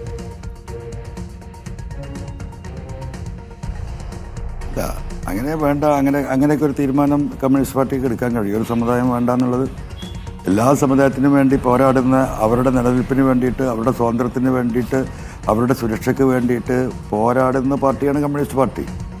അപ്പോൾ മാപ്പിളാർ വേണ്ട എന്നൊരു തീരുമാനം കമ്മ്യൂണിസ്റ്റ് പാർട്ടി എടുക്കുക. നിങ്ങളുടെ സഹായം വേണ്ട എന്ന്, നിങ്ങളുടെ സഹായം ഇനി വേണ്ട എന്ന് അല്ല, അത് വേണമെങ്കിൽ അവർ തീരുമാനിക്കാം. കാരണം ഞാൻ ഈ പാർട്ടിയിൽ CPM-മായി സഹകരിക്കുന്നതിന് മുമ്പ് മലപ്പുറത്ത് കമ്മ്യൂണിസ്റ്റ് പാർട്ടി സ്ട്രോങ് അല്ലേ? അത് ഞാനുണ്ടായിട്ടാണല്ലോ ഈ പാർട്ടി ഇവിടെ ഉണ്ടായത്. ഈ മുസ്ലിങ്ങളെ ഇവിടെ വലിയൊരു വിഭാഗം അവരെ കൂടെ നിന്നത് ആ പാർട്ടിയുടെ സ്വാധീനത്തിലല്ലേ, എൻ്റെ സ്വാധീനത്തിലല്ലല്ലോ. അതുകൊണ്ട് ഞാനില്ലാതെ ആയതുകൊണ്ട് പാർട്ടി അങ്ങോട്ട് മലപ്പുറത്തെ മാപ്പിളാരെല്ലാം കൂടെ പാർട്ടി വിട്ടു പോകുന്നില്ലൊക്കെ തെറ്റിദ്ധാരണയൊന്നും എനിക്കില്ല. അങ്ങനെയൊന്നും ചിന്തിക്കാൻ അത്ര ബുദ്ധിശൂന്യനൊന്നും അല്ല ഞാൻ. ശ്രീ പി വി അൻവർ, പോലീസിലൊരു സംഘവൽക്കരണമുണ്ട് എന്നുള്ള അങ്ങയുടെ വാദത്തെ ഇപ്പോൾ KT ജലീലും പിന്തുണച്ചിട്ടുണ്ട്. KT ജലീലും ഏറ്റവും ഒടുവിൽ പ്രതികരിച്ചിരിക്കുന്നത് അങ്ങനെയാണ്. ഈ CPM-ലെ പാർട്ടി നേതാക്കൾക്കിടയിൽ അങ്ങനൊരു സംഘവൽക്കരണമുള്ളതായി താങ്കൾ സംശയിക്കുന്നുണ്ടോ? ഞാൻ പാർട്ടിയെ മൊത്തമല്ല, പാർട്ടിയിലെ ചില നേതാക്കൾക്കെങ്കിലും ചില സംഘബന്ധമോ സംഘവൽക്കരണമോ ഉണ്ട് എന്നൊരു ആരോപണം താങ്കൾക്കുണ്ടോ പോലീസിലുള്ളതുപോലെ? ഞാൻ സത്യസന്ധമായി പറയട്ടെ, വളരെ സത്യസന്ധമായി പറഞ്ഞാൽ ഞാൻ ഒരിക്കൽ പോലും ഒരു സഖാവിൻ്റെ അടുത്തുനിന്ന് ആ രീതിയിലുള്ള ഒരു ഡയലോഗോ ഒരു നോട്ടമോ കണ്ടിട്ടില്ല. സഖാക്കൾ മുഴുവൻ ഈ വിഷയത്തിൽ ഈ പറയുന്ന വർഗീയതയുമായി ബന്ധപ്പെട്ട ഞാൻ സമീപിച്ചിട്ടുള്ള, ഞാൻ കണ്ടിട്ടുള്ള ലീഡേഴ്സായാലും പ്രവർത്തകരായാലും അവർ ഒരു വർഗീയതയ്ക്കും സൈഡ് നിൽക്കുന്നവരാണ് എന്ന് ഒരിക്കലും എനിക്ക് പറയാൻ കഴിയില്ല. നാളെ ഞാൻ ഈ പാർട്ടിയിൽ നിന്ന് പുറത്തു പോവുക, ഇവരെന്നെ പുറത്താക്കിയാൽ പോലും എനിക്കത് പറയാൻ കഴിയില്ല. അവിടെ ഒരു വർഗീയതയും പാർട്ടി ലീഡർഷിപ്പിൽ നിന്ന് ഒരു ഘട്ടത്തിലും എനിക്കതിൻ്റെ ഒരു അംശം പോലും എനിക്ക് ഫീൽ ചെയ്യും. അല്ല, അതെങ്ങനെ ശരിയാകും? അങ്ങയുടെ ഏറ്റവും പ്രധാനപ്പെട്ട ആക്ഷേപം എന്താ? ADGP അജിത് കുമാറിനെ പിണറായി വിജയൻ സംരക്ഷിക്കുന്നത് പിണറായി വിജയന് വേണ്ടി RSSുമായും BJPയുമായും ഒക്കെ പാലം നിർമ്മിക്കുന്ന ഒരാൾ എന്ന നിലയ്ക്കാണല്ലോ. ആ ഒരു സംശയം സാഹചര്യപരമായി അങ്ങ് ഉന്നയിക്കുന്നുണ്ടല്ലോ. ഒരു സംഘിവൽക്കരണമായിരിക്കില്ല അത്, പക്ഷേ പിണറായി വിജയന് കേന്ദ്രത്തിൽ നിന്ന് കുറച്ച് ആനുകൂല്യങ്ങൾ കിട്ടാനുണ്ട്, വ്യക്തിപരമായും കുടുംബപരമായും. അപ്പോൾ അത്തരം ചില ഒത്തുതീർപ്പുകൾ നടത്തുന്ന ഒരു നേതാവ് തന്നെ CPMൽ ഉണ്ട്. അപ്പോൾ ആ നേതാവിന് താഴെ സ്വാഭാവികമായും അദ്ദേഹം ഭരിക്കുന്ന ആഭ്യന്തര വകുപ്പിൽ ഈ സംഘിവൽക്കരണമൊക്കെ സംഭവിക്കുമല്ലോ. അല്ല, അതിൽ എനിക്ക് പറയാനുള്ളത് അത് തീർത്തും വ്യക്തിപരമാണ്. അദ്ദേഹത്തിന് അങ്ങനെ ഒരു നിലപാടുണ്ടെങ്കിൽ അത് തീർത്തും അദ്ദേഹത്തിൻ്റെ വ്യക്തിപരമാണ്, അത് പാർട്ടിപരമല്ല. അദ്ദേഹത്തിന് അങ്ങനെ ഒരു തീരുമാനം, അദ്ദേഹം വ്യക്തിപരമായി അങ്ങനെ ചില അഡ്ജസ്റ്റ്മെൻറ്റുകൾ നടത്തുന്നുണ്ടെങ്കിൽ അതിന് ഈ പാർട്ടിക്ക് മറ്റു ലീഡേഴ്സിനെയും സഖാക്കളെയും അതിനോട് കൂട്ടിക്കെട്ടാൻ എൻ്റെ മനസാക്ഷി അതിന് ഇപ്പം തയ്യാറല്ല. അല്ല, അവിടുത്തെ ഒരു പ്രശ്നം ഈ പൂരം കലക്കി ഒരു സീറ്റ് അങ്ങ് കൊടുക്കുകയാണല്ലോ. അത് പിണറായി വിജയന് വ്യക്തിപരമായിട്ട് നേട്ടമുണ്ടാക്കാൻ വേണ്ടി പിണറായി വിജയൻ സംസ്ഥാനത്ത് ഒരു പ്രധാനപ്പെട്ട പാർലമെന്റ് മണ്ഡലത്തിൽ പൂരം കലക്കി ആ സീറ്റ് അങ്ങോട്ട് BJPക്ക് കൊടുക്കുന്നു എന്ന് പറയുമ്പോൾ ഇത് കുടുംബസ്വത്തൊന്നുമല്ലല്ലോ സംസ്ഥാനം പിണറായി വിജയന്റെ. അപ്പോൾ പിണറായി വിജയന് വ്യക്തിപരമായി ഇത്തരം കാര്യങ്ങളൊക്കെ തീരുമാനിക്കാൻ കഴിയുകയും ഒരു പാർട്ടി ഇങ്ങനെ നിശബ്ദമായി നിൽക്കുകയും ചെയ്യുന്നു. അല്ല ഉണ്ണി, നമ്മളത് പറഞ്ഞല്ലോ, നമ്മളെ ഇനിയും പറയാം. നമുക്ക് ഇവിടെ പലരും വന്ന് നിൽക്കുന്നുണ്ട്. അല്ല, അങ്ങനെയാണെങ്കിൽ അതിനകത്ത് ഒരു ക്ലാരിറ്റി വരുത്താനുണ്ട്. അതുകൊണ്ടാണ് ഞാൻ ചോദിച്ചത്. ഒരു കാര്യം കൂടി എനിക്ക് ചോദിക്കാനുള്ളൂ, ആ വിഷയത്തിൽ ഒറ്റ കാര്യം ചോദിക്കാനുള്ളൂ. ഞാൻ വിചാരിക്കുന്നത് ഈ LDFൽ CPI അതിശക്തമായ നിലപാടാണല്ലോ അജിത് കുമാറിന്റെ കാര്യത്തിൽ എടുത്തിരിക്കുന്നത്. അവരത് നിരന്തരം പറയുന്നുണ്ട്. അപ്പം മുന്നോട്ട് പോകുമ്പോൾ ഒരു പ്രത്യേക ഘട്ടത്തിൽ വെച്ച് ക്രമസമാധാന ചുമതലയിൽ നിന്ന് അജിത് കുമാറിനെ മാറ്റേണ്ടി വന്നേക്കാം. കാരണം അത് വലിയൊരു രാഷ്ട്രീയ നയപ്രശ്നമായിട്ടാണ് മാറുന്നത് CPMനെ സംബന്ധിച്ച്. അതിനകത്ത് അവർക്ക് ജനങ്ങൾക്ക് മുമ്പിൽ ഒരു വ്യക്തത നൽകേണ്ടി വരും. ഇപ്പോൾ എടുത്തുപിടിച്ച് അങ്ങനെ ഒരു തീരുമാനം വന്നില്ലെങ്കിലും ഭാവിയിൽ അങ്ങനെ ഉണ്ടാകാം. അങ്ങനെ ഉണ്ടായാൽ ശ്രീ PV അൻവർ, താങ്കളെ ഉന്നയിച്ചിരിക്കുന്ന പിണറായി വിജയൻ്റെ ഈ വ്യക്തി താല്പര്യവും കുടുംബ താല്പര്യവും ആ രീതിക്കുള്ള ഒരു BJPയിലേക്ക് ഉള്ള പാലം നിർമ്മാണവും ഒക്കെ താങ്കൾ പിൻവലിക്കുമോ ഏതെങ്കിലും ഘട്ടത്തിൽ?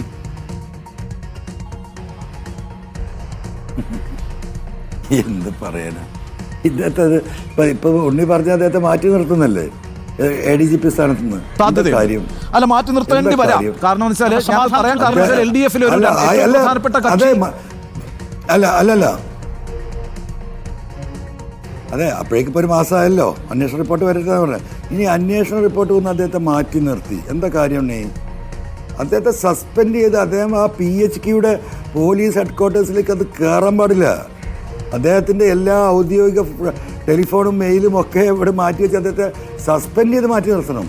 എന്തെങ്കിലും ഒരു ചെറിയ കാര്യം നടക്കണമെങ്കിൽ അദ്ദേഹത്തെ PHQയിൽ ഈ കസാലയിൽ ഇരുന്ന് ആ കസാലയിൽ ഇരുന്നോ എന്ന് പറഞ്ഞാൽ ഇപ്പോൾ ഉണ്ടായിരിക്കുന്ന ഈ വിവാദങ്ങൾക്ക് എന്ത് സത്യസന്ധമായ തെളിവ് വരാനുണ്ണി? അവർ തീരുമാനിക്കട്ടെ എന്ന് ഞാൻ അതിനെക്കുറിച്ചൊന്നും പറയുന്നില്ല.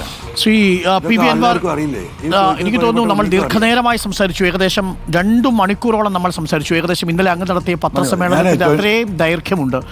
ഏതെങ്കിലും തരത്തിൽ അങ്ങയോടുള്ള ചോദ്യങ്ങൾ ഏതെങ്കിലും താല്പര്യങ്ങൾക്ക് പിന്നാലെ ആയിരുന്നില്ല. വസ്തുതകൾ പുറത്തു വരാനും തീർച്ചയായിട്ടും വിമർശനാത്മകമായ ചോദ്യങ്ങളെ സ്വീകരിക്കുന്ന ഒരാളാണ് PV അൻവർ എന്ന് ഞങ്ങൾക്കറിയാം. അതുകൊണ്ടുകൂടിയാണ് ഈ വ്യക്തി താല്പര്യങ്ങളോ മറ്റൊരു രാഷ്ട്രീയ താല്പര്യമോ ആ ചോദ്യങ്ങൾക്കൊപ്പമില്ല എന്നൊരിക്കൽ കൂടി PV അൻവറിനോട് ബോധ്യപ്പെടുത്തട്ടെ. കാരണം അങ്ങേക്ക് നീരസമുണ്ടായ ഘട്ടത്തിൽ അങ്ങ് തിരിച്ചു വന്നു എന്നത് അങ്ങയിലെ സത്യസന്ധതയെ ഞങ്ങൾ മാനിക്കുന്നു. അങ്ങേക്ക് തുറന്നു പറയാനുണ്ട് എന്നുള്ളത് കൊണ്ടാണ്. ചോദ്യങ്ങൾക്ക് പ്രൊവോക്ഡ് ആവുമ്പോഴും അങ്ങ് മറുപടിക്ക് വേണ്ടി തിരിച്ചു വന്നു എന്നുള്ളത് വളരെ പ്രധാനപ്പെട്ട കാര്യമാണ്. ഒറ്റ ചോദ്യം കൂടി ശ്രീ PV അൻവർ, ഇനി പാർട്ടിയുമായി CPMുമായി ഒരു ഒത്തുതീർപ്പിനുമില്ല എന്നല്ലേ താങ്കൾ പറഞ്ഞതിൻ്റെ അന്തസത്ത? അതല്ലേ ഇനി ഒരു ഒത്തുതീർപ്പിനും ഒരു സാധ്യത ഇല്ലാത്ത രീതിയിൽ അങ്ങനെ അകന്നു കഴിഞ്ഞിരിക്കുന്നു എന്നാണോ മനസ്സിലാക്കേണ്ടത്? അല്ല, അതൊന്നും ഇപ്പോൾ പറയാനായിട്ടില്ല. നമ്മൾ നോക്കാം എങ്ങോട്ടാ പോകുന്നത്, നമുക്ക് നോക്കാം. നമ്മൾ ഗാലറിയിലാണ്, വെയിറ്റ് ആൻഡ് സീ എന്ന് പറഞ്ഞില്ലേ, വെയിറ്റ് ആൻഡ് സീയിലാണ്. നോക്കാം നമുക്ക്. പോരാട്ടത്തിന്റെ സ്വഭാവം ഇനി പോരാട്ടത്തിന്റെ സ്വഭാവം മറുപടി ഇപ്പോൾ പറയാൻ ഞാൻ താൽക്കാലിക ഉദ്ദേശം. വാർത്താ സമ്മേളനം, പൊതുസമ്മേളനം, പോരാട്ടത്തിന്റെ സ്വഭാവം എങ്ങനെയാണ്? ഞാൻ ഉന്നയിച്ച വിഷയങ്ങളുമായി മുന്നിൽ അത് എങ്ങനെ പോകും നോക്കാം നമുക്ക്. ഇതിൻ്റെ ഒരു റിയാക്ഷൻ സൊസൈറ്റി എങ്ങനെ ഇതിനെ കാണുന്നു എന്ന് നോക്കിയിട്ട് അതിനനുസരിച്ച് മുന്നോട്ട് പോകും. ഇവിടെ 24 ഒരുപാട് സമയം അവരുടെ നീതി പുലർത്തേണ്ടതുണ്ട്. Thank you Shri PV Anwar. Thanks a lot. 2 മണിക്കൂർ PV അൻവർ നമ്മളോട് സംസാരിച്ചു.